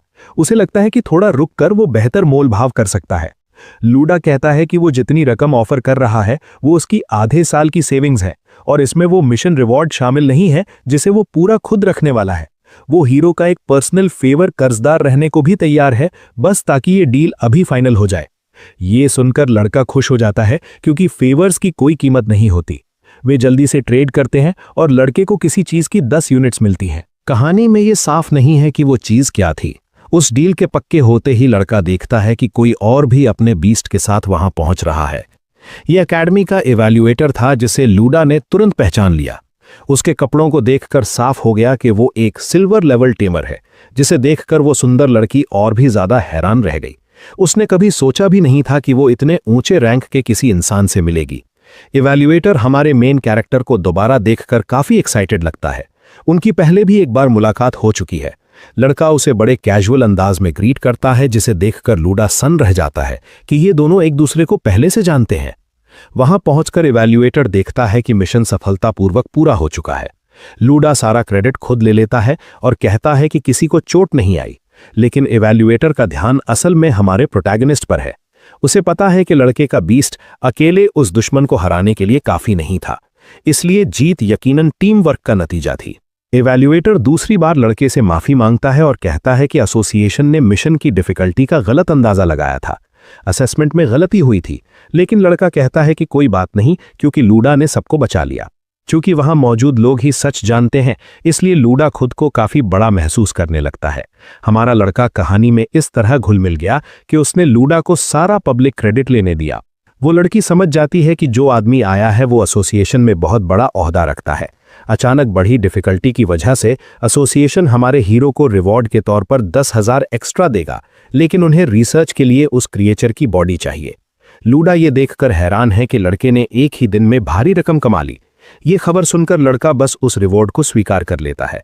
वैसे भी मना करना शक पैदा करता, और ईमानदारी से कहें तो वो मुफ्त के पैसों को कभी मना नहीं करता। इवैल्यूएटर जानता है कि लड़के को अपने दूसरे बीस्ट के लिए पैसों की सख्त जरूरत होगी, इसलिए वो उसे गुड लक कहता है और कहता है कि कभी भी मदद चाहिए हो तो एसोसिएशन से संपर्क करे। इवैल्यूएटर आसानी से उस बॉडी को समेटता है और वहां से निकल जाता है। ये देखकर लड़का वाकई इंप्रेस हो जाता है। बाहर आकर लूडा इस बात से सदमे में है कि इस लड़के ने एक ही दिन में 20,000 कमा लिए, और लड़का उसे याद दिलाता है कि उसे एक फेवर यानी एहसान भी मिला है। लूडा वादा करता है कि वो इसे नहीं भूलेगा और वहां से चला जाता है। वो लड़की कहती है कि उसने सोचा नहीं था कि आज उसे इतने कमाल के लोग मिलेंगे। उसकी ये ट्रिप वसूल हो गई। वो जानती है कि उसे स्ट्रांग बनने के लिए कड़ी मेहनत करनी होगी, और वो पूछती है कि क्या वे फ्यूचर में मिशन के लिए टीम बना सकते हैं। लड़का बस इतना कहता है कि ट्रेनिंग जारी रखो, शायद किसी दिन ऐसा हो सके।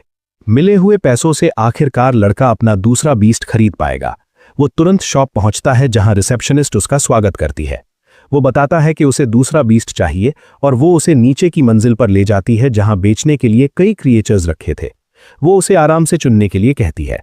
लड़का नोटिस करता है कि वहां बी लेवल के क्रिएचर्स ही सबसे स्ट्रांग हैं। सिस्टम की मदद से उसे पता चलता है कि उनमें से कईयों के पास कोई हिडन एवोल्यूशन रूट नहीं है। तभी उसे एक छोटा आग वाला क्रिएचर मिलता है जिसका एक हिडन पाथ है, पर वो पॉप्सिकल जितना स्ट्रांग नहीं होगा। सेलर कहती है कि उसकी पसंद अच्छी है, ये बी लेवल का है और इसकी कीमत 16,000 है, पर लड़के को ये बहुत महंगा लगता है। हालांकि वो समझाती है कि इसमें एवोल्यूशन मटेरियल्स भी शामिल हैं, फिर भी वो और देखना चाहता है। पॉप्सिकल को सबने ट्रैश कहा था, इसलिए वो एसोसिएशन के इवैल्यूएशन पर भरोसा नहीं कर सकता। तभी सिस्टम उसे नोटिफाई करता है कि दुकान में एक ऐसा क्रीचर है जिसका एवोल्यूशन पाथ किंग लेवल का है। वो जो देखता है उसे देखकर दंग रह जाता है। एक छोटा पत्थर जैसा मॉन्स्टर जो अजीब तरह से जाना पहचाना लग रहा था। इसका नॉर्मल रास्ता इसे एक स्टोन जायंट बना देता जो स्ट्रांग होता, पर इसका हिडन रूट इसे गॉड ऑफ स्टोन यानी पत्थर का देवता बना सकता है, जिसमें उस एलिमेंट को कंट्रोल करने की शक्ति होगी। अब उसे समझ आया कि ये जाना पहचाना क्यों था। लूडा के पास भी बिल्कुल ऐसा ही बीस्ट था, बस उसका पहले ही एवोल्यूशन हो चुका था। उस टेमर को अंदाजा भी नहीं होगा कि उसके बीस्ट में भगवान बनने का पोटेंशियल है। पॉप्सिकल जहां एक मेज की तरह काम करती है, ये पत्थर वाला बीस्ट एक वॉरियर टाइप होगा। सेलर बताती है कि ये पत्थर वाला मॉन्स्टर सबसे पॉपुलर है क्योंकि इसके एवोल्यूशन मटेरियल्स सस्ते और आम है। वो इसे सिर्फ 8,000 में बेचने को तैयार हो जाती है, और ये कीमत सुनकर हमारा मेन कैरेक्टर बहुत खुश होता है। वो उसे उन मटेरियल्स की लिस्ट भी देता है जो उसे अपने बीस्ट के एवोल्यूशन के लिए चाहिए। सेलर हैरान होती है क्योंकि वे मटेरियल्स किसी पत्थर वाले मॉन्स्टर को इवॉल्व नहीं करते और बहुत महंगे हैं। ज्यादा सफाई देने के बजाय लड़का बस कह देता है कि वो इन्हें किसी को गिफ्ट करने वाला है। उसे एहसास होता है कि एवोल्यूशन मटेरियल्स अक्सर खुद बीस्ट से ज्यादा महंगे होते हैं। आखिरकार उसे अपनी खरीदी हुई चीजें मिल जाती हैं। उसके हाथ में एक सील पर्ल है जो बेसिकली इस दुनिया का पॉकेट बॉल है। दूसरे बीस्ट के साथ उसका कॉन्ट्रैक्ट पूरा होता है और सिस्टम उसे 300 और अचीवमेंट पॉइंट्स देता है। वापस अपने कमरे में लड़का एवोल्यूशन की तैयारी करता है। पहले उसे छोटे क्रीचर की ग्रोथ रेट 100% करनी होगी। फिर वो अपने अचीवमेंट पॉइंट्स यूज करके उसे स्ट्रांग बनाना शुरू करेगा। पॉप्सिकल के मुकाबले ये वाला थोड़ा बुद्धू लगता है। कोई सोच भी नहीं सकता कि इसमें भगवान बनने का दम है। वो उस पत्थर के क्रीचर को खाने के लिए कहता है। वो बड़े उत्साह से पहला इंग्रेडिएंट खा जाता है, पर उसे और पोषण चाहिए, इसलिए लड़का उसे स्टोन पाउडर की तरफ इशारा करता है। छोटा क्रीचर मना कर देता है, तो लड़का उसे याद दिलाता है कि ये खाना बहुत महंगा आया है। उसे समझ आता है कि ये पत्थर वाला बीस्ट खाने के मामले में बहुत चूजी यानी नखरेबाज है। जब वो मुंह फुलाकर बैठ जाता है तो लड़के को एक आइडिया आता है। तभी उस छोटे क्रीचर को एक अजीब एनर्जी महसूस होती है। पॉप्सिकल को उसके सामने समन किया गया है। दोनों एक दूसरे को नापने लगते हैं।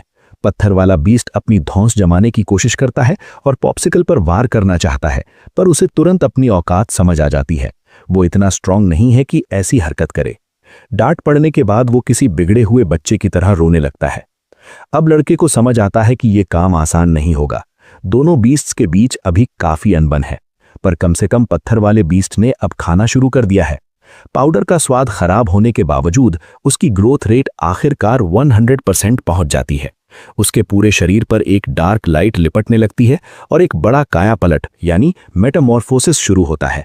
वो पत्थर का क्रीचर अब एक स्टोन गोस्ट में बदल चुका है, जो एक स्टेज 9 रैंक 2 क्रीचर है और पहले से ही डिवाइन एवोल्यूशन रूट पर है। हमारा हीरो फूला नहीं समा रहा। लूडा ने सपने में भी नहीं सोचा होगा कि ऐसा कुछ मुमकिन है। छोटे क्रिएचर की नजरें अब रहस्यमयी हो गई हैं, जिसे देखकर लड़का थोड़ा घबरा जाता है कि वो क्या प्लान कर रहा है। वो बीस्ट अचानक कमरे के बीचों बीच हमला कर देता है। पॉप्सिकल को ये बर्ताव पसंद नहीं आता और वो फिर से उस पर झपटती है। पत्थर वाला बीस्ट लड़ने को तैयार होता है, पर तभी उसके सामने नस जैसी कोई टहनी प्रकट होती है जो उसे पूरी तरह कंफ्यूज कर देती है। पॉप्सिकल अपनी आइस शील्ड से अटैक ब्लॉक करती है। लड़के को अपने अपार्टमेंट की दीवार का ऐसा हाल पसंद नहीं आता। अगर ये बीस्ट अपनी मर्जी से हमला करेगा तो उसे कायदे सिखाने का वक्त आ गया है। अब जब पॉप्सिकल के एवोल्यूशन की शर्तें पूरी हो गई हैं, तो वो पत्थर वाले बीस्ट को सुधारने और सही रास्ते पर लाने का प्लान बनाता है। एवोल्यूशन मटेरियल्स आखिरकार कंज्यूम कर लिए जाते हैं। पॉप्सिकल की आंखें एक खौफनाक तीव्रता के साथ चमकने लगती हैं। पत्थर वाला बीस्ट भी बढ़ती हुई एनर्जी को महसूस करता है और जो देखता है उसे देखकर दंग रह जाता है। अपने नए एवोल्यूशन के साथ पॉप्सिकल अब एक स्नो मेडन यानी बर्फ की कन्या बन चुकी है, जो एक रैंक 4 क्रिएचर है। उसकी एबिलिटीज पहले जैसी ही हैं, बस अब बहुत ज्यादा स्ट्रांग है। हीरो इस नए अपग्रेड से गदगद है। तभी पत्थर वाले क्रिएचर को अपने शरीर में कुछ महसूस होता है। नीचे देखने पर उसे पता चलता है कि उसके पैर धीरे धीरे जम रहे हैं। अब नए पेट को कायदे से शिक्षित करने का वक्त है। लड़का पॉप्सिकल से आइस रेन इस्तेमाल करने को कहता है। आसमान में कई बर्फीले कांटे बन जाते हैं। उनमें बिंधने से पहले ही पत्थर वाला बीस्ट समझ जाता है कि वो बहुत ज्यादा घमंडी बन रहा था और वो माफी मांग लेता है। लड़का उसे समझाता है कि उनका कॉन्ट्रैक्ट हुआ है, इसलिए उसे उसकी बात माननी होगी। अगर उसने अपनी ये हरकतें जारी रखी तो वो साफ कर देता है कि उसे वहीं खत्म करने में उसे कोई परहेज नहीं होगा। वो उससे एक सीधा सवाल पूछता है, क्या वो साथ मिलकर काम करेगी या नहीं। पत्थर वाला बीस्ट तुरंत सम्मान दिखाने लगता है। वो पॉप्सिकल के डर से कांप रहा है। जैसे ही ये अनुशासन सत्र खत्म होता है, बाहर से एक जोरदार आवाज सुनाई देती है। कोई बहुत गुस्से में है और दरवाजा खोलने की मांग कर रहा है। दूसरी तरफ एक गुस्से में भरा आदमी खड़ा था, जो शोर और अपनी दीवार को हुए नुकसान की शिकायत कर रहा था। लड़का माफी मांगता है और कहता है कि वो हर्जाना भर देगा, पर यह पहली बार नहीं था और वो आदमी मानसिक तनाव के लिए 30,000 की मांग करने लगता है। लड़का सन्न रह जाता है। गुस्से में वो आदमी 3 दिन के अंदर पैसे देने की धमकी देता है। वो तब तक चिल्लाता रहता है जब तक उसे उस पत्थर वाले क्रिएचर की कातिलाना नीयत महसूस नहीं होती। चूंकि वो क्रिएचर हिंसा का ही भूखा है, वो खुद मामला सुलझाने का फैसला करता है। उस आदमी को अचानक एहसास होता है कि वो कितना लाचार है। इससे पहले कि उसकी खोपड़ी का पाउडर बना दिया जाता, हमारा प्रोटैगनिस्ट पत्थर वाले क्रिएचर को रुकने का हुक्म देता है। डर के मारे अपनी पैंट गीली कर चुके उस आदमी ने पूछा कि क्या ये मॉन्स्टर वाकई तुम्हारा है, क्योंकि मैंने ऐसा पहले कभी नहीं देखा। लड़का एक बार फिर माफी मांगता है और समझाता है कि वो ट्रेनिंग कर रहा था और गलती से पड़ोसी को डरा दिया। वो ये भी पूछता है कि क्या अब उसे हर जाना चाहिए। आदमी तुरंत अपनी सारी बातें वापस ले लेता है और कहता है कि शोर तो बस एक छोटी सी बात थी और इसे सीरियसली नहीं लेना चाहिए।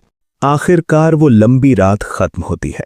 हमारा मेन कैरेक्टर अपने दोनों बीस्ट्स के साथ सुकून की नींद लेता है। अगली सुबह उसकी आंखें अचानक पैनिक में खुलती हैं क्योंकि उसका फोन पागलों की तरह बिना रुके बज रहा है। स्क्रीन पर देखा तो उसकी कजिन, जिसका नाम अब से स्टेसी होगा, का कॉल था। आज इंपीरियल एकेडमी का एंट्रेंस एग्जाम है और भाई साहब, ये लड़का इसके बारे में पूरी तरह से भूल चुका था। उसके चेहरे के हाव भाव देखकर साफ पता चल रहा था कि उसे वाकई इस बात की भनक तक नहीं थी कि एग्जाम आज ही है। खैर, आनन फानन में तैयार होकर वो किसी तरह स्कूल के गेट पर अपनी कजिन से मिलने में कामयाब हो जाता है। जैसे ही स्टेसी उसे अपनी ओर भागते हुए आते देखती है, वो हाथ बढ़ाकर उसे ग्रीट करती है। लेकिन वहां खड़े फालतू के बैकग्राउंड कैरेक्टर्स अपनी आदत से मजबूर थे। वे इतने बड़े और जरूरी दिन पर लेट आने के लिए हमारे हीरो का मजाक उड़ाने लगते हैं। टीचर भी इस हरकत से बिल्कुल खुश नहीं थी। उन्होंने नोटिस किया कि ये लड़का फिर से सोता रह गया। उसने सफाई देने की कोशिश की कि वो पिछले कुछ दिनों से ट्रेनिंग में बुरी तरह थक गया था, पर टीचर तो टीचर है। वो फिर भी ये जानना चाहती थी कि क्या उसने अपनी स्पिरिचुअल टेक्निक्स की ढंग से प्रैक्टिस की भी है या नहीं। स्टेसी चुपचाप खड़ी होकर उनकी इस बातचीत को बड़े गौर से देख रही थी। तभी टीचर पूरी क्लास को इकट्ठा करती हैं और उन्हें संबोधित करना शुरू करती हैं। वो सबको याद दिलाती हैं कि वे स्कूल के सबसे बेहतरीन और एलीट छात्र हैं और इस साल का एंट्रेंस एग्जाम पहले के मुकाबले कहीं ज्यादा चुनौतीपूर्ण होने वाला है। वो उनसे बहुत इमोशनल बात कहती हैं कि अगर वे फेल भी हो जाएं तो खुद को गुनहगार न समझें, बस अपना बेस्ट दें, क्योंकि उन्हें अपने हर एक छात्र पर पूरा भरोसा है। टीचर की स्पीच ने स्टूडेंट्स के अंदर एक अलग ही आग भर दी और सब ने अपना जी जान लगा देने का वादा किया। इसी बीच हमारा प्रोटैगनिस्ट खामोशी से खड़ा है और मन ही मन ये उम्मीद कर रहा है कि वो एक बार फिर सबको अपनी परफॉर्मेंस से धूल चटा देगा। जैसे ही वे एग्जाम सेंटर की तरफ जाने वाली बस में बैठते हैं, स्टेसी उससे पूछती है कि वो पिछले कुछ दिनों से उसके मैसेजेस का रिप्लाई क्यों नहीं दे रहा था। अब सच तो ये था कि वो अपनी नई ताकत और बीस्ट्स को संभालने में इतना बिजी था कि उसके दिमाग से सब निकल गया। फिर वो उसे बड़ी खुशी से बताती है कि उसका खतरनाक मैजिक बर्ड सफलतापूर्वक इवॉल्व हो गया है और वो इसे लेकर 7वें आसमान पर है। लड़का ये सुनकर खुश होता है और उसे तसल्ली देता है कि अब एग्जाम काफी स्मूथ जाएगा। खिड़की से बाहर देखते हुए स्टेसी इस बड़े शहर की भव्यता को देखकर दंग है, पर हैरानी में वो ये भूल जाती है कि उसने अनजाने में फिर से अपने बेस्ट एट्रीब्यूट्स सीधे लड़के के चेहरे के सामने सटा दिए हैं। कुछ ही सेकंड्स बाद जब उसे एहसास होता है कि क्या हुआ है, तो वो शर्म से बिल्कुल पानी पानी हो जाती है, जिससे हमारे हीरो का सारा मजा वहीं किरकिरा हो जाता है। छात्र आखिरकार इंपीरियल एकेडमी पहुंचते हैं। वो बिल्डिंग इतनी आलीशान और खूबसूरत थी कि किसी महल से कम नहीं लग रही थी। हर कोई उसे देखकर अवाक रह गया। कुछ लोग तो अभी से ख्यालों में खो गए कि अगर उनका यहां सिलेक्शन हो गया तो उनकी पूरी लाइफ ही बदल जाएगी। हमारा लड़का, जो यहां बिल्कुल शांत और लो प्रोफाइल रहने की कोशिश कर रहा है, नोटिस करता है कि भीड़ अचानक रास्ता छोड़ रही है। ये दूसरे बड़े स्कूलों के स्टूडेंट्स थे जो यहां अपनी धौंस जमाने आए थे। तभी ब्लॉसम स्टेसी के पास आती है। क्लास रिप्रेजेंटेटिव होने के नाते उसे वहां अपनी क्लास की लीडरशिप दिखानी चाहिए थी। थोड़ा हिचकिचाते हुए वो हमारे हीरो की तरफ देखती है, जो उसे मुस्कुराकर आगे बढ़ने का पूरा कॉन्फिडेंस देता है। ब्लॉसम फिर वही करती है जो दूसरे स्कूलों के रिप्रेजेंटेटिव्स ने किया था। वो कॉन्फिडेंस के साथ अपना इंट्रोडक्शन देती है, लेकिन एक घटिया बैकग्राउंड कैरेक्टर को ये बात चुभ गई। वो हमारे स्कूल को देहाती गंवारी लोगों का झुंड समझ रहा था, और ईमानदारी से कहें तो लड़के का होम टाउन मुख्य शहरों से काफी दूर और एक रिमोट इलाके में था, तो उन शहरों वालों के लिए ये लोग बस गांव वाले थे। तभी वहां इकट्ठा हुए नौजवानों के बीच एक शख्स प्रकट होता है। ये इस साल के रजिस्ट्रेशन इंचार्ज प्रोफेसर हैं। एक थकी हुई शक्ल, पतली दाढ़ी और चेहरे पर गहरी थकान लिए हुए। वो सबको यहां तक पहुंचने के लिए बधाई तो देते हैं, पर साथ ही उनकी खुशियों पर ठंडा पानी डाल देते हैं। वो बताते हैं कि एंट्रेंस एग्जाम की डिफिकल्टी पहले के किसी भी टेस्ट से कहीं ज़्यादा हाई रखी गई है। पिछले सालों के रिकॉर्ड देखें तो इस बार रिजेक्शन रेट 80% रहने वाला है। ये सुनकर जिन स्टूडेंट्स ने इजी लेवल चुना था, उनकी तो सिट्टी पिट्टी होम हो गई। एक बैकग्राउंड कैरेक्टर फिर से जहर उगलता है। इस प्रोटैगनिस्ट के स्कूल से कोई भी पास नहीं होने वाला, ये लोग सिर्फ यहाँ भीड़ बढ़ाने आए हैं। वहीं एक गंजा लड़का बड़े घमंड में कहता है कि उसे और उसके दोस्त को कोई नहीं रोक सकता, पर उसे शक है कि बाकी कोई टिक भी पाएगा। एक बदसूरत सी लड़की वहां खड़े होकर सबको बड़े ध्यान से एनालाइज कर रही है। उसे लगता है कि वो लंबे बालों वाला छात्र काफी स्ट्रांग है और शायद पास हो जाए। वो अपनी नजरें घुमाते घुमाते हमारे हीरो पर आकर रुक जाती है। उसे वो लड़का बहुत ही रहस्यमयी और अजीब लगता है। वो गंजा लड़का तुरंत उससे पूछता है कि तुमने इसमें ऐसा क्या देख लिया। वो कहती है कि कुछ नहीं, बस मुझे ऐसा महसूस हुआ कि इसकी ताकत का अंदाजा लगाना फिलहाल नामुमकिन है। वो उसे काफी गौर से घूरती है, पर वो गंजा उसे फिर से देहाती कहकर बात टाल देता है और कहता है कि उस पर समय बर्बाद करने की जरूरत नहीं है। प्रोफेसर सबको बताते हैं कि वे उस रात एक होटल में रुकेंगे और उन्हें कल के एग्जाम के लिए फ्रेश होना चाहिए। फ्री खाने की बात सुनकर कुछ भुक्कड़ स्टूडेंट्स की तो आंखों में चमक आ जाती है। स्टेसी हीरो को अपने साथ डिनर के लिए बुलाती है। वे कैफेटेरिया पहुंचते हैं जहां पहले से ही अलग अलग स्कूलों के उम्मीदवारों की भीड़ लगी थी। पास खड़ी कुछ गंदी सोच वाले बैकग्राउंड कैरेक्टर्स स्टेसी की लुक्स के बारे में फालतू कमेंट्स करने लगते हैं। उनमें से एक समझदार बंदा दूसरों को वार्निंग देता है कि मुंह बंद रखो वरना तुम सबको ये भारी पड़ेगा। अपनी टेबल पर स्टेसी लड़के से कहती है कि उसे अपनी हेल्थ के लिए और खाना चाहिए। फिर वो उसकी प्लेट में जरूरत से कहीं ज्यादा प्रोटीन का ढेर लगा देती है। तभी ब्लॉसम और बटरकप वहां पहुंचते हैं और मजाक में कहते हैं कि तुम दोनों तो एक क्यूट कपल जैसे दिख रहे हो। ये सुनकर स्टेसी इतनी शर्मा जाती है कि उससे प्लेट नहीं संभाली जाती, क्योंकि उसने इस नजरिए से कभी सोचा ही नहीं था। हैरानी की बात तो ये थी कि अब वहां खड़ी कई लड़कियां हमारे हीरो के आसपास मंडराने लगती है। ये देखकर एक हैंडसम बनने वाला लड़का जलन के मारे भुनने लगता है। उसे लगता है कि उसकी लुक्स के हिसाब से सारी लड़कियां उसके पास होनी चाहिए थी। तभी एक लड़का उनकी टेबल के पास आता है और बड़ी विनम्रता से साथ बैठने के लिए पूछता है। स्टेसी को यह दखलंदाजी बिल्कुल पसंद नहीं आती, पर फिर भी वो उसे परमिशन दे देती है। वो लड़का अपना नाम श्यांग बताता है और कहता है कि वो किम्पिंग स्कूल से है। वैसे इस स्टोरी में नामों का भी अपना ही संघर्ष है। श्यांग बताता है कि उसने सुना है कि प्रोटैगनिस्ट के स्कूल से किसी ने सुपीरियर डिफिकल्टी में टेस्ट पास किया था और वो उस लेजेंड से मिलना चाहता है। बटरकप और ब्लॉसम को ये बात खटक जाती है। उन्हें लगता है कि ये सिर्फ जासूसी करने आया है ताकि कल अपने कंपटीशन को मात दे सके, पर वो बेचारा दावा करता है कि वो बस अच्छे दोस्त बनाना चाहता है। सच तो ये है कि शियांग जैसे छोटे साइड कैरेक्टर्स के लिए कहानी में बने रहने का यही तरीका है कि वे बड़े खिलाड़ियों के करीब रहें। स्टेसी उसे साफ कह देती है कि उसे फालतू बातों में कोई इंटरेस्ट नहीं है और उसे वहां से जाने को कहती है। फिर भी वो गिड़गिड़ाता है कि प्लीज इतने रूड मत बनो। वो कहता है कि वो अपने घमंडी क्लासमेट्स जैसा नहीं है और दूर खड़ी भीड़ की तरफ इशारा करता है। वही लंबे बालों वाला लड़का जो लड़कियों के बीच घिरा हुआ है। वो अपने रीजन का बहुत बड़ा प्रोडिजी है जिसने डिफिकल्ट सेटिंग में एग्जाम दिया था और उसका बीस्ट एक रैंक 3 का प्लांट टाइप क्रीचर है। ब्लॉसम और बटरकप के तो होश उड़ जाते हैं। एक फ्रेशर के पास रैंक 3 का बीस्ट होना बहुत बड़ी बात है। शियांग समझाता है कि उस लड़के की फैमिली खानदानी रईस है और उसे दुर्लभ और कीमती मटेरियल्स की कोई कमी नहीं है। यह सुनकर स्टेसी को पहली बार एहसास होता है कि उसे अभी कितनी मेहनत करनी है, क्योंकि उसका बीस्ट अभी रैंक 2 के स्टेज 7 पर ही है। शियांग फिर एक पोनीटेल वाली बदसूरत लड़की की तरफ इशारा करता है और बताता है कि वो बहुत खतरनाक है। उसे उसका बीस्ट कॉलेज के 3रे साल में मिला था, फिर भी उसने सिर्फ 1 महीने में एग्जाम क्लियर कर लिया। उसका क्रीचर रैंक 2 के स्टेज 8 का एक स्टील ड्रैगन है। यह सुनकर ब्लॉसम को यकीन नहीं होता, पर उसकी सहेली याद दिलाती है कि मास्टर की स्पिरिचुअल पावर जितनी ज्यादा होगी, बीस्ट को अपग्रेड करना उतना ही आसान होगा। हीरो उस ड्रैगन वाली लड़की को घूरने लगता है और वो नोटिस करके उसे एक अजीब सी पर फ्रेंडली मुस्कान देती है। शियांग अभी भी नहीं रुका था। वो एक और लड़के के बारे में बताता है जिसके बीस्ट के पास 2 अलग अलग एलिमेंट्स हैं। स्टेसी को याद आता है कि 2 एलिमेंट्स वाले बीस्ट्स सिर्फ मौत के कुएं जैसे खतरनाक इलाकों में मिलते हैं और उन्हें काबू करना नामुमकिन के बराबर है। हमारा हीरो अपने उस पत्थर वाले बीस्ट के बारे में सोचता है और मुस्कुराता है।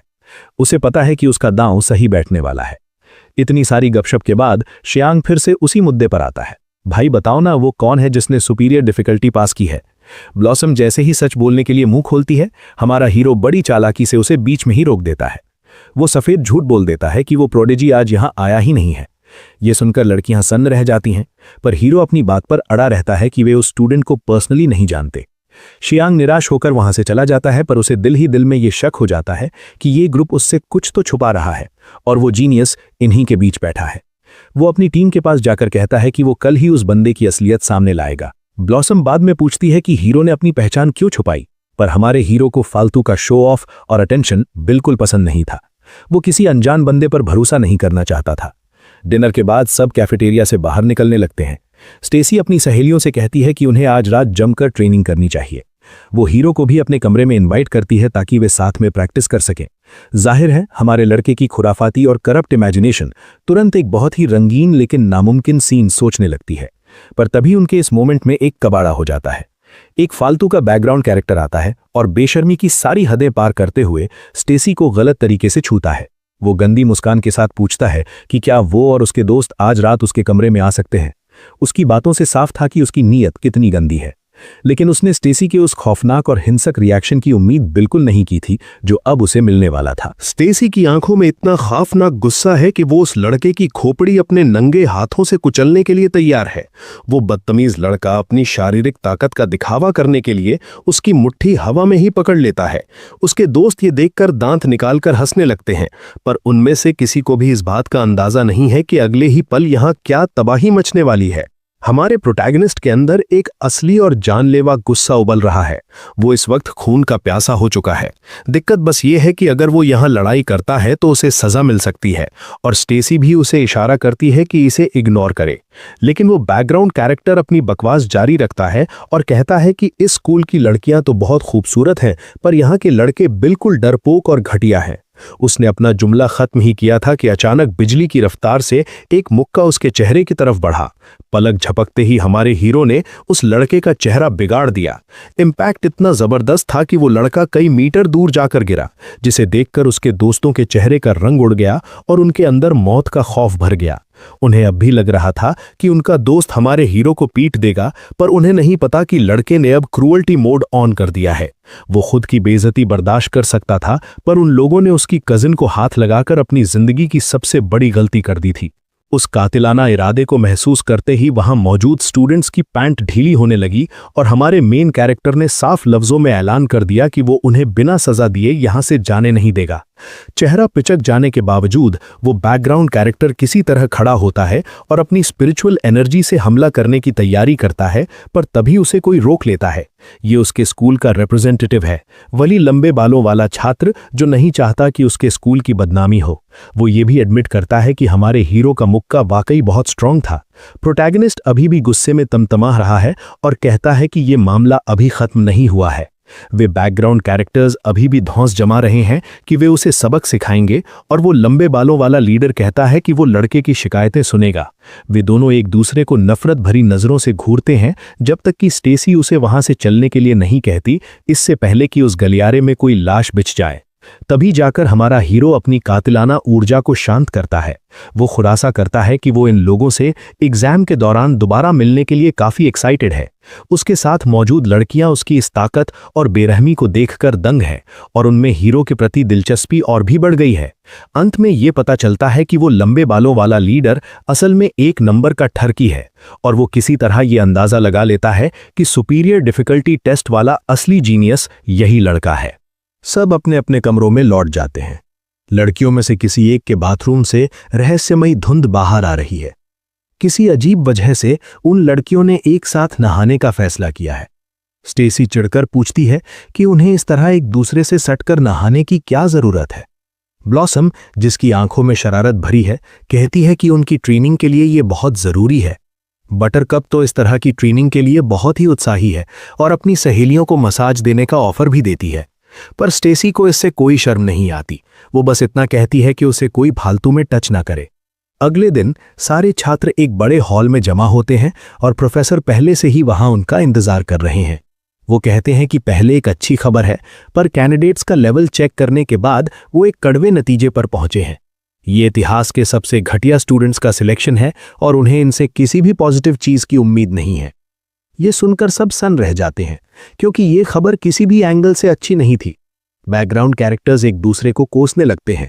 ब्लॉसम को बहुत गुस्सा आता है और वो कहती है कि वो उस जर्क को दोबारा नहीं देखना चाहती, वरना वो उसे उसकी औकात दिखा देगी।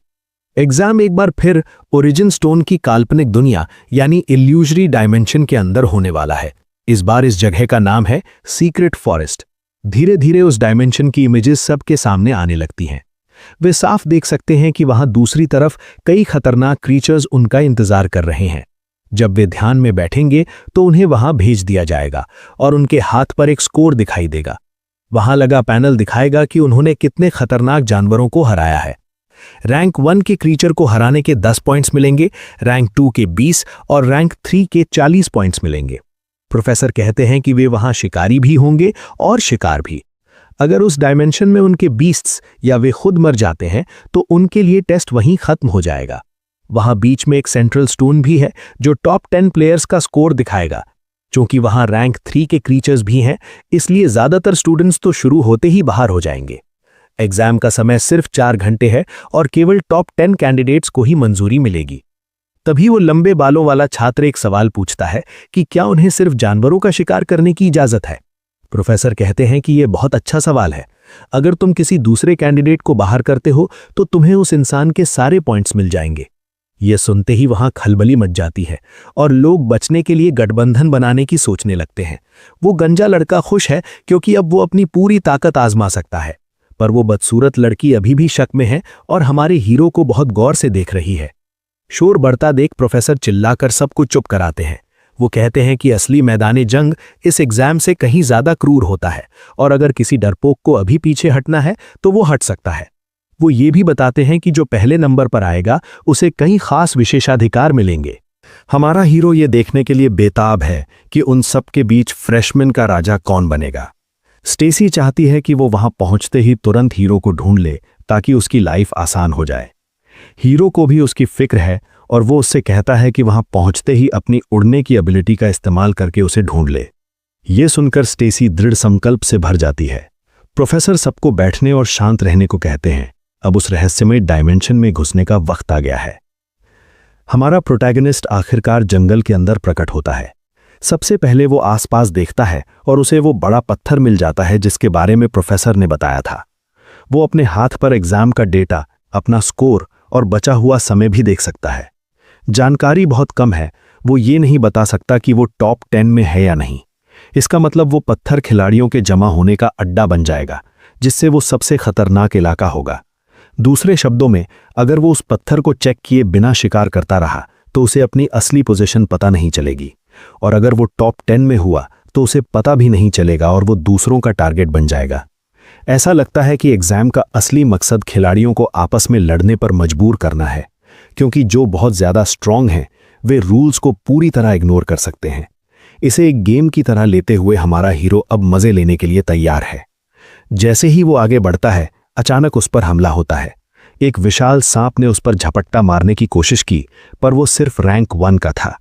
उस बेचारे सांप की किस्मत ही खराब थी जो उसने इस लड़के को चुना। हमारे हीरो ने ऐसी सिचुएशन से बचने के लिए पहले ही एक बैरियर लगा रखा था।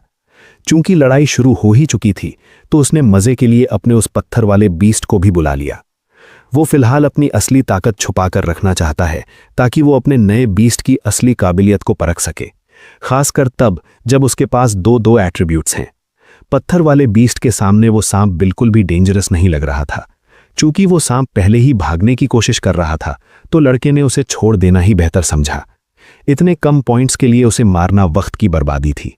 अपनी बीस्ट की पोटेंशियल टेस्ट करने के लिए अब उसे और भी ज्यादा खूंखार और खतरनाक विरोधियों की तलाश है। पर जो बात उसे सबसे ज्यादा परेशान कर रही है वो ये है कि क्या स्टेसी उसे उस जगह ढूंढ पाएगी। वो उम्मीद करता है कि सब ठीक हो जाए, जबकि वो इस बात से अनजान है कि उसकी कजिन अपने पीछे तबाही का मंजर छोड़ती हुई आगे बढ़ रही है। 15 मिनट बाद उसने 30 पॉइंट्स जमा कर लिए हैं, पर वो अभी तक हीरो को नहीं ढूंढ पाई है।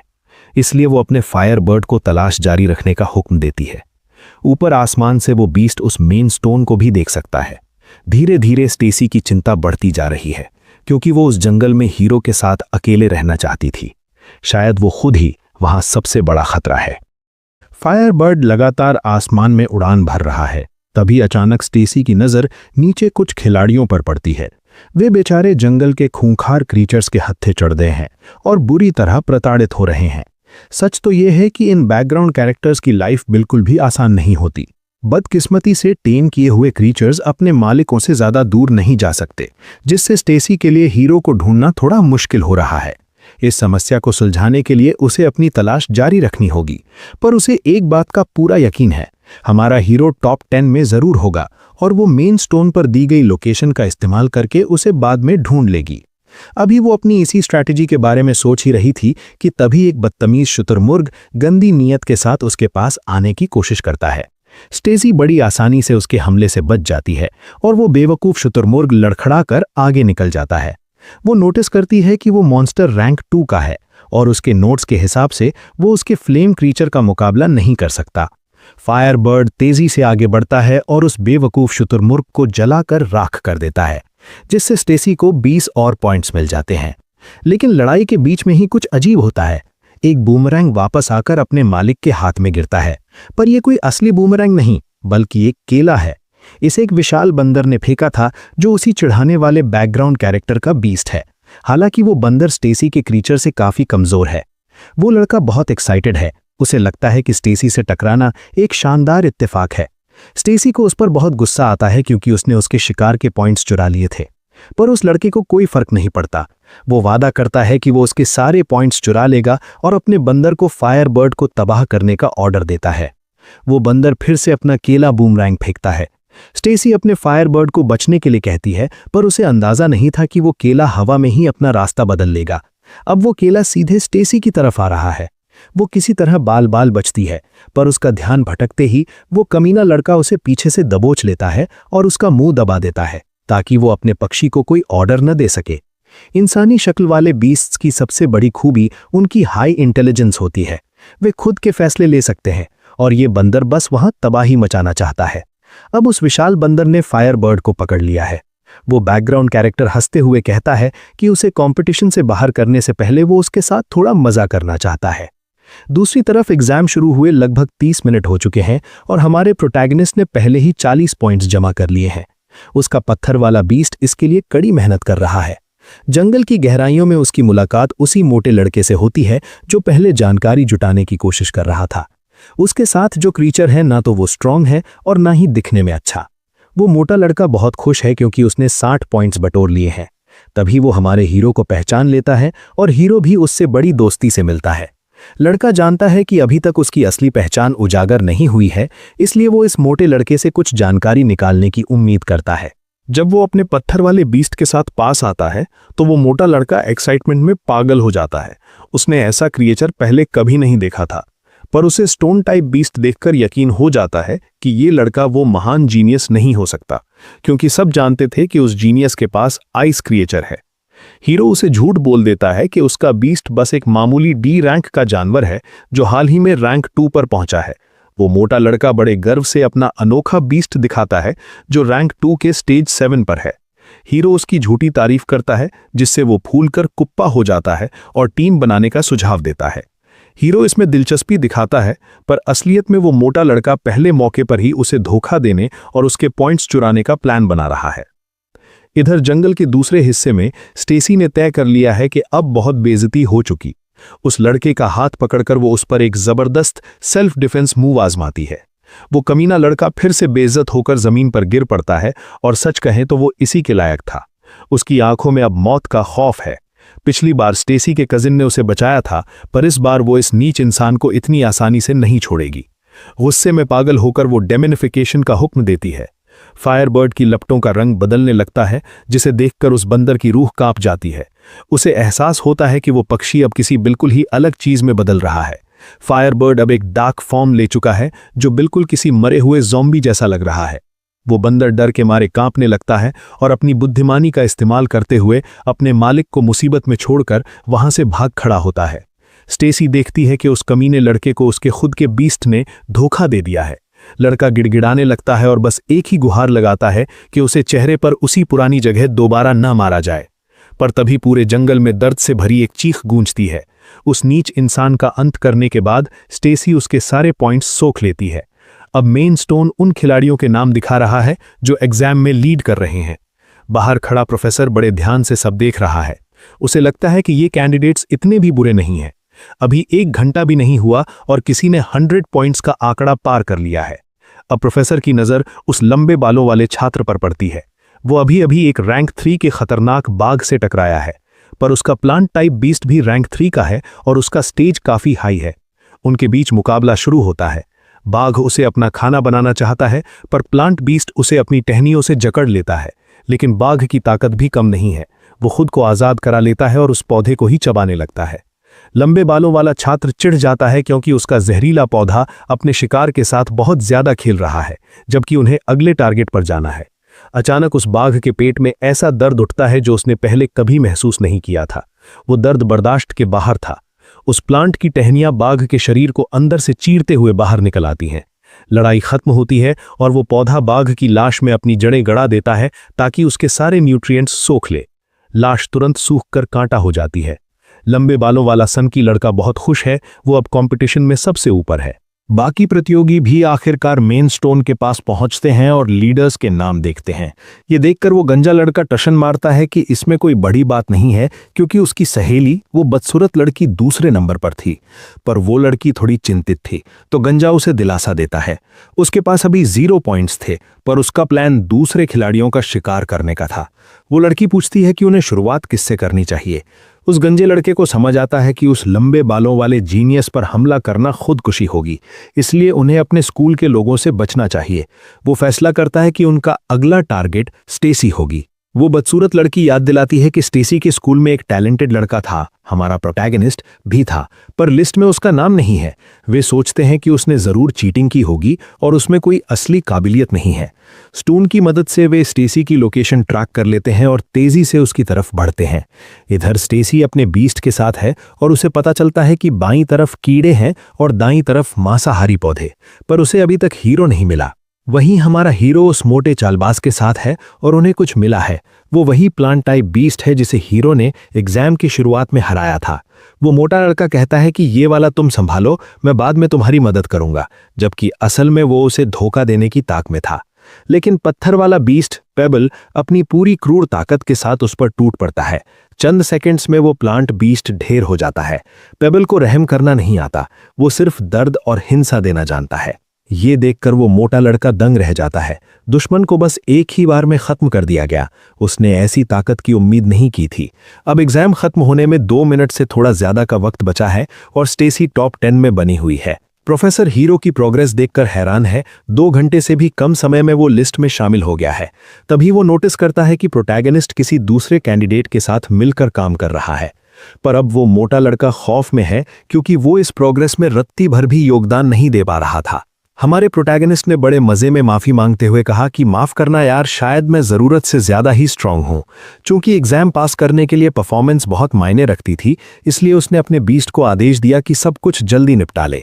लेकिन चूंकि उस मोटे लड़के शियांग को भी पॉइंट्स चाहिए थे, तो तय ये हुआ कि अगला शिकार वो खुद करेगा।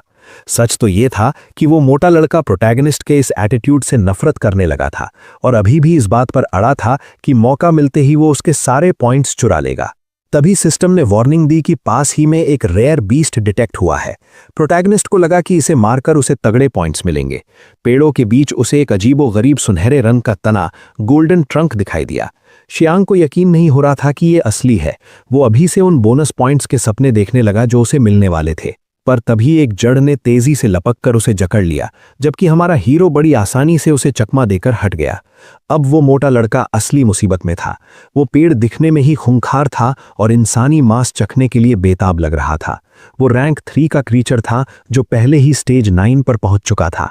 शियांग अच्छी तरह जानता था कि ये गोल्डन ट्री एक दुर्लभ जीव है। उसने अपने बीस्ट से मदद की गुहार लगाई, पर वो बेचारा खुद ही उन जड़ों का शिकार हो चुका था। उस पल उसे एहसास हुआ कि अब वो कुछ नहीं कर सकता। उसे महसूस हुआ कि उसकी सारी स्पिरिचुअल एनर्जी निचोड़ी जा रही है, जो उसके लिए जानलेवा साबित हो सकती थी।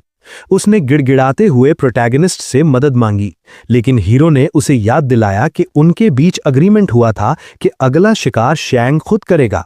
खैर, किस्मत उसके साथ नहीं थी। इतने खतरनाक दुश्मन को अकेले हराना उसके बस की बात नहीं थी।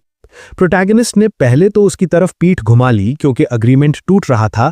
उसने मजे लेते हुए कहा कि भाई, तुम तो अकेले ही इसे संभालने के काबिल हो। यह सुनकर वो बेचारा पूरी तरह हताश हो गया और मदद के लिए हाथ पैर जोड़ने लगा। मामला यहां तक पहुंच गया तो हमारे हीरो ने मदद करने का फैसला किया, पर उसने बदले में कुछ चाहा। उस मोटे लड़के ने वादा किया कि वो दूसरों के बारे में और भी सीक्रेट जानकारी शेयर करेगा। भले ही मन वो अभी भी धोखे की साजिश रच रहा था, क्योंकि उसे अपनी ऐसी बेइज्जती बर्दाश्त नहीं हो रही थी। इस खतरनाक सिचुएशन के बीच भी हमारा लड़का बड़े शांत दिमाग से सोच रहा था। तभी शियांग चिल्लाया कि उसके पास उस लंबे बालों वाले लीडर की सीक्रेट टेक्निक के बारे में कुछ जरूरी जानकारी है, पर अब उसे तुरंत मदद चाहिए। प्रोटैगनिस्ट सोचने लगा कि क्या यह तकनीक वैसी ही है जैसी उसने बीटल किंग के शिकार के वक्त देखी थी। अगर ऐसा था तो ये जानकारी वाकई कीमती थी। उसने तुरंत अपने पत्थर वाले बीस्ट पेबल को उस पेड़ पर एक जोरदार क्रशिंग ब्लो मारने का हुक्म दिया। पेबल, जो हिंसा के हर रूप का दीवाना है, हमले के लिए टूट पड़ा, पर रास्ते में उसका सामना अनगिनत जड़ों से हुआ। अपनी ताकत और रफ्तार के दम पर उसने उन सब को चकमा दिया और दुश्मन के मुख्य तने के करीब पहुंच गया। वो हमला करने ही वाला था कि तभी एक टहनी ने उसे बीच से दबोच लिया। पेबल पूरी तरह जकड़ा गया और उसका हमला बेकार हो गया। हमारे हीरो को तुरंत एहसास हुआ कि उसका बीस्ट रैंक 2 के स्टेज 9 पर होने के बावजूद इतने स्ट्रांग दुश्मन के सामने संघर्ष कर रहा है और उन जड़ों की पकड़ से आजाद नहीं हो पा रहा। अब कोई और रास्ता नहीं था, उसे इस लड़ाई के लिए पॉप्सिकल को समन करना ही होगा। लेकिन तभी उसने कुछ नोटिस किया। जकड़े जाने के बावजूद पेबल अभी भी हार नहीं मान रहा था और अपनी पूरी ताकत से विरोध कर रहा था। प्रोटैगनिस्ट ने उसका हौसला बढ़ाते हुए पूछा, क्या तुम्हारी बस इतनी ही ताकत है? ये शब्द सुनते ही पेबल के अंदर जैसे आग लग गई और उसका सारा छुपा हुआ गुस्सा बाहर निकल आया। उन शैतानी पेड़ों को कुछ गड़बड़ महसूस हुई और उन्होंने उसे पूरी तरह लपेटने के लिए और भी जड़ें भेज दी। ऐसा लग रहा था कि अब पेबल का बचना मुमकिन नहीं है। देख रहे शियांग को यकीन था कि अब सब खत्म हो चुका है और उनमें से कोई नहीं बचेगा। अब तक कुल 27 प्रतियोगी बाहर हो चुके थे। बाहर खड़ा प्रोफेसर अब खुद पर्सनली मामले को चेक करने लगा, क्योंकि वो उस असली ताकत को समझना चाहता था जिसे हमारा प्रोटैगनिस्ट छुपा रहा था। तभी उन विशाल जड़ों के बीच से पेबल अचानक गायब हो गया। वहां सिर्फ एक गहरी डार्क मिस्ट यानी काली धुंध बची, जो संदिग्ध रूप से वहां घूमने लगी। यहां तक कि खुद हीरो को भी नहीं पता था कि ये क्या हो रहा है। पर यह पेबल की एक नई एबिलिटी थी। उसने घोस्ट फॉर्म ले लिया था, जो 30 सेकंड तक रहने वाला था। शैंग ये सब देखकर खौफ और हैरानी में डूब गया। इधर प्रोटैगनिस्ट को समझ आया कि एक से ज्यादा एट्रीब्यूट वाले बीस्ट्स के पास कितनी दिलचस्प एबिलिटीज होती हैं। उस शापित पेड़ ने गुस्से में हमले जारी रखे, पर उसका कोई भी वार पेबल के उस रूहानी शरीर को छू तक नहीं पा रहा था। कई नाकाम कोशिशों के बाद वो पेड़ बुरी तरह बौखला गया। लड़के ने देखा कि इस फॉर्म में उसका बीस्ट हर तरह के फिजिकल अटैक से इम्यून है। सिस्टम चेक करने पर पता चला कि इस फॉर्म में पेबल पत्थर फेंक सकता है और जमीन से बर्फीले कांटे निकाल सकता है। उसने पेबल को पेड़ की आंखों और तने पर निशाना साधने का हुक्म दिया। पेबल ने अपनी साइकिक पावर का इस्तेमाल करके आसपास की चीजों को हवा में उठाया और ठीक उन्हीं जगहों पर दे मारा जहां हीरो ने कहा था। पेड़ आखिरकार कमजोर पड़ गया और उसने शैंग और उसके बेकार बीस्ट को छोड़ दिया। रैंकिंग का अंतर साफ दिख रहा था और हीरो जानता था कि सिर्फ इतना ही इस तरह के दुश्मनों को हराने के लिए काफी नहीं होगा। आजाद होते ही शैंग प्रोटैगनिस्ट से भागने की मिन्नतें करने लगा। उसे लगा कि उस मॉन्स्टर को हराने का कोई चांस नहीं है। उसे डर था कि अगर हीरो हार गया तो वो पॉइंट्स किससे चुराएगा। बदकिस्मती से उसे अपना घटिया प्लान छोड़कर अपनी जान बचाने की सोचनी पड़ी। पेड़ फिर से खड़ा हुआ। अब वो पूरी तरह बेकाबू था और अपनी जड़ों से प्रोटैगनिस्ट को कुचलना चाहता था। पर तभी हीरो ने पॉप्सिकल को आवाज दी। जैसे ही वो लड़ाई में शामिल हुई, वो उन सारी टहनियों के ठीक सामने प्रकट हुई। अब वक्त था उसकी अल्टीमेट एबिलिटी दिखाने का। एक भयानक बर्फीले तूफान को बुलाकर उसने उस पूरे इलाके को जमा दिया, जिसमें उस शापित पेड़ की जड़ें भी शामिल थीं। पेबल की 30 सेकंड की एबिलिटी खत्म हो चुकी थी और वो अपने असली शरीर में वापस आ गया था। अब जब दुश्मन जकड़ा हुआ था तो पेबल ने अपनी क्रूर ताकत का इस्तेमाल किया और उस पर टूट पड़ा। उसने तने पर एक के बाद एक जोरदार प्रहार किए। पॉप्सिकल अभी भी अपनी आइस एबिलिटी यूज कर रही थी और प्रोटैगनिस्ट ने पेबल को वापस अपनी स्पिरिट फॉर्म में जाने को कहा, ताकि वो ऊपर से गिर रहे बर्फीले कांटों से बच सके जो उस पेड़ को छलनी कर रहे थे। अपनी एक मुट्ठी में ताकत इकट्ठा करते हुए प्रोटैगनिस्ट ने कहा कि खेल अभी खत्म नहीं हुआ है, अब उसकी बारी थी। उसने अपनी स्पिरिचुअल फोर्स का एक जोरदार ब्लास्ट उस क्रीचर पर छोड़ दिया। जब लड़ाई खत्म हुई तो उस शापित पेड़ के सिर्फ टुकड़े बचे थे। सिस्टम ने तुरंत उसे जीत की बधाई दी। पेबल का रैंक बढ़ गया और अब अपनी स्पिरिट फॉर्म में वो अपने क्लोन्स भी बना सकता था, जिसकी कीमत 100 कॉन्क्वेस्ट पॉइंट्स थी। हीरो को लगा कि ये एबिलिटी महंगी है पर बहुत काम की है। बाहर खड़ा प्रोफेसर ये सब बड़े गौर से देख रहा था। उसे एहसास हुआ कि जो इस लड़के ने किया वो वाकई काबिले तारीफ है और उस आइस क्रीचर में डिवाइन रैंकिंग तक पहुंचने का दम है। इस जीत से 60 पॉइंट्स मिलने के बाद हीरो को एहसास हुआ कि अब वो अपनी असली ताकत को और ज्यादा नहीं छुपा पाएगा। शैंग वापस उस खाली जगह पर आया और यह समझने की कोशिश करने लगा कि आखिर हुआ क्या। जब उसने सारी कड़ियां जोड़ी तो वो इस नतीजे पर पहुंचा कि प्रोटैगनिस्ट ने ही उस मॉन्स्टर को हराया है। पर उसका ध्यान किसी और चीज ने खींच लिया। वो जानना चाहता था कि वो नीली लड़की कौन थी। चूंकि उसने ऐसा कोई कैंडिडेट पहले नहीं देखा था, तो प्रोटैगनिस्ट को अपनी गलती का एहसास हुआ। वो पॉप्सिकल को वापस छुपाना भूल गया था। अब वो अपनी पहचान और नहीं छुपा सकता था। फिर भी उसने एक बचकानी कोशिश की और झूठ बोला कि मैं उस लड़की को नहीं जानता। मुझे लगा वो इंसानी रूप वाला कोई बीस्ट है और जीत का सारा क्रेडिट उस लड़की को दे दिया। पर इससे श्यांग और भी ज्यादा कंफ्यूज हो गया। उसे समझ नहीं आ रहा था कि बीस्ट्स आपस में क्यों लड़ रहे हैं। उसे लगा कि शायद वो किसी बहुत ताकतवर स्टूडेंट का समन किया हुआ क्रीचर है। उसे लगने लगा कि शायद ये वही लेजेंडरी स्टूडेंट है जिसकी ताकत बाकियों से कोसों आगे है, और अगर ये सच है तो अगला नंबर उसका भी हो सकता है। ये सब सुनकर प्रोटैगनिस्ट बस सोच में पड़ गया। उसे सिस्टम का इस्तेमाल करके पॉप्सिकल को एक नया ऑर्डर देना पड़ा। उसे उन पर हमला करने का नाटक करना होगा। जाहिर है पॉप्सिकल इस अजीबोगरीब कमांड को सुनकर पूरी तरह कंफ्यूज हो गई थी, लेकिन तभी उस मोटे लड़के को लगा कि अब अगला नंबर उनका ही है। हवा में कई बर्फीले खंजर तैरने लगे जो सामने आने वाली किसी भी चीज को तबाह करने के लिए तैयार थे। अब वो लड़का पूरी तरह हताश हो चुका था। वो और उसका बेकार सा बीस्ट खुद को बचाने के लिए कुछ भी नहीं कर सकते थे। अपने मास्टर के हुक्म को मानते हुए पॉप्सिकल ने चारों तरफ बर्फ की बौछार शुरू कर दी और अपने आसपास की हर चीज पर हमला करने लगी। जब श्यांग ने देखा कि वो सबसे अपमानजनक तरीके से एग्जाम से बाहर होने वाला है, तो उसने सोचा कि सबसे अच्छा ऑप्शन ये है कि पहले हमारे मेन कैरेक्टर पर ही हमला कर दिया जाए और फिर वहां से भागने की कोशिश की जाए। उसने तुरंत अपने बीस्ट को हरकत में आने का ऑर्डर दिया। प्रोटैगनिस्ट को निगलने के बाद ऐसा लगा जैसे उस क्रीचर ने उसे खा लिया हो, पर उस मोटे लड़के ने दावा किया कि उसने ये सब उसे बठाने के लिए किया है। सिस्टम का इस्तेमाल करते हुए हमारे हीरो ने पॉप्सिकल को कंफर्म किया कि सब ठीक है और उसे वहां से पहले निकलने को कहा। उसने पेबल को भी यही ऑर्डर दिया। काफी देर तक भागने के बाद वो मोटा लड़का पूरी तरह थक गया और उसे सांस लेने के लिए रुकना पड़ा, लेकिन उसे लगा कि अब स्थिति बिल्कुल परफेक्ट है, क्योंकि वो खतरे से बच निकला था और अभी भी कुछ पॉइंट्स कमा सकता था।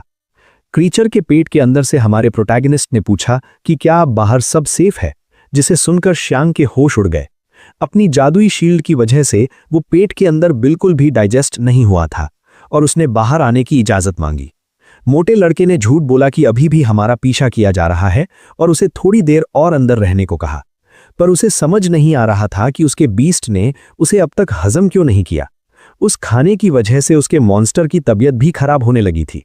आखिरकार उस क्रीचर ने हमारे हीरो को बाहर उगल दिया। ये सब देखकर श्यांग को रत्ती भर भी अंदाजा नहीं था कि ये लड़का आजाद होने में कैसे कामयाब हुआ। प्रोटैगनिस्ट ने मजाक में कहा कि अगर वो मॉन्स्टर अभी भी उनका पीछा कर रहा है तो वे अपनी ताकत मिलाकर उसे तबाह कर सकते हैं। ये सुनकर उस मोटे लड़के को पूरा यकीन हो गया कि उसका पाला किसी परम बेवकूफ से पड़ा है। अब जब कोई उनका पीछा नहीं कर रहा था तो प्रोटैगनिस्ट उस एक्सक्लूसिव स्पिरिचुअल तकनीक के बारे में और जानना चाहता था। शैंग ने सुझाव दिया कि पहले वे मेन स्टोन के पास चलते हैं ताकि चेक कर सकें कि वे एग्जाम की रैंकिंग में कहां हैं। रास्ते में उसने समझाया कि ये स्पिरिचुअल तकनीक ऐसी चीज है जिसे सिर्फ कुछ ही टेमर्स जागृत कर पाते हैं। इसे किताबों के जरिए सीखा जा सकता है, पर यह इतनी दुर्लभ है कि टीचर्स भी हमेशा इसे सिखाने के लिए तैयार नहीं होते। ये सुनकर हमारे हीरो ने जानना चाहा कि उसके कॉम्पिटिटर्स कौन सी तकनीक यूज कर रहे हैं। जैसे ही वे मेन स्टोन के पास पहुंचे, वो मोटा लड़का रैंकिंग चेक करने के लिए उतावला हो गया। जैसा कि उम्मीद थी, हमारा मेन कैरेक्टर टॉप कैंडिडेट्स में शामिल था, लेकिन उस मोटे लड़के का नाम टॉप 10 में दूर दूर तक नहीं था। समय खत्म हो रहा था और उसे लगा कि उसके पास अभी भी एक मौका है, क्योंकि आखिरी रैंक वाले कैंडिडेट के पास सिर्फ 100 पॉइंट्स थे। उसे बस प्रोटैगनिस्ट को रास्ते से हटाना था। कुछ गंदा प्लान बनाते हुए उसने हीरो को अपने पास बुलाया, पर तभी उसने कुछ बहुत ही अजीब नोटिस किया। हमारे प्रोटैगनिस्ट के पास कुल 180 पॉइंट्स थे और उसे अंदाजा भी नहीं था कि ये कैसे हुआ। फिर उसने उन नंबर्स को चौथे स्थान वाले कैंडिडेट से जोड़ा जिसका स्कोर बिल्कुल सेम था। खौफ के मारे उसने हमारे हीरो का नाम पूछा। पूरे आत्मविश्वास के साथ लड़के ने अपना नाम लिंड जी बताया। वैसे ईमानदारी से कहूं तो वो मुझे लू जैसा ज्यादा लगता है, जो बोलने में काफी आसान नाम है। उस मोटे लड़के को अपनी आंखों पर यकीन नहीं हो रहा था। उसे विश्वास नहीं हो रहा था कि वो पूरे समय उसी लेजेंडरी लड़के के साथ घूम रहा था। उसने एक बहुत जरूरी डिटेल को इग्नोर कर दिया था। जो लोग सुपीरियर डिफिकल्टी टेस्ट पास करते हैं उनके पास 2 बीस्ट्स हो सकते हैं, और वो आइस क्रिएचर यकीनन हमारे हीरो की ही थी जो पूरे समय अपनी ताकत छुपा रहा था। अब जब सब कुछ साफ हो चुका था तो प्रोटैगनिस्ट ने उस मोटे लड़के से कहा कि जो कुछ हुआ उसे भूलना मत। उसने उसकी जान बचाई थी और अब वक्त था जानकारी देने का। बुरी तरह डरे हुए उस लड़के ने एक बेवकूफ़ी भरा फैसला किया। उसने कहा कि वो कुछ नहीं बताएगा और अपने बीस्ट को हमला करने का हुक्म दिया। बीस्ट ने हुक्म तो माना, पर पेबल के मुक्कों ने उसे बेरहमी से पीछे धकेल दिया और पॉप्सिकल ने भी साथ मिलकर उसे बर्फ में जमा दिया। अब उस मोटे लड़के के पास खुद को बचाने के लिए कुछ नहीं बचा था। उसके पास पॉइंट्स तो बहुत कम थे, पर हमारे हीरो ने फैसला किया कि वो उन्हें भी छीन लेगा। अपनी जान खतरे में देख वो मोटा लड़का आखिरकार सहयोग करने के लिए राजी हो गया और कहा कि वो जो कुछ भी जानता है सब बता देगा। पर हमारे मेन कैरेक्टर ने अपना इरादा बदल दिया था। उसने कहा कि अब विरोधियों की तकनीक जानने का कोई मतलब नहीं है, क्योंकि उससे कुछ बदलने वाला नहीं है।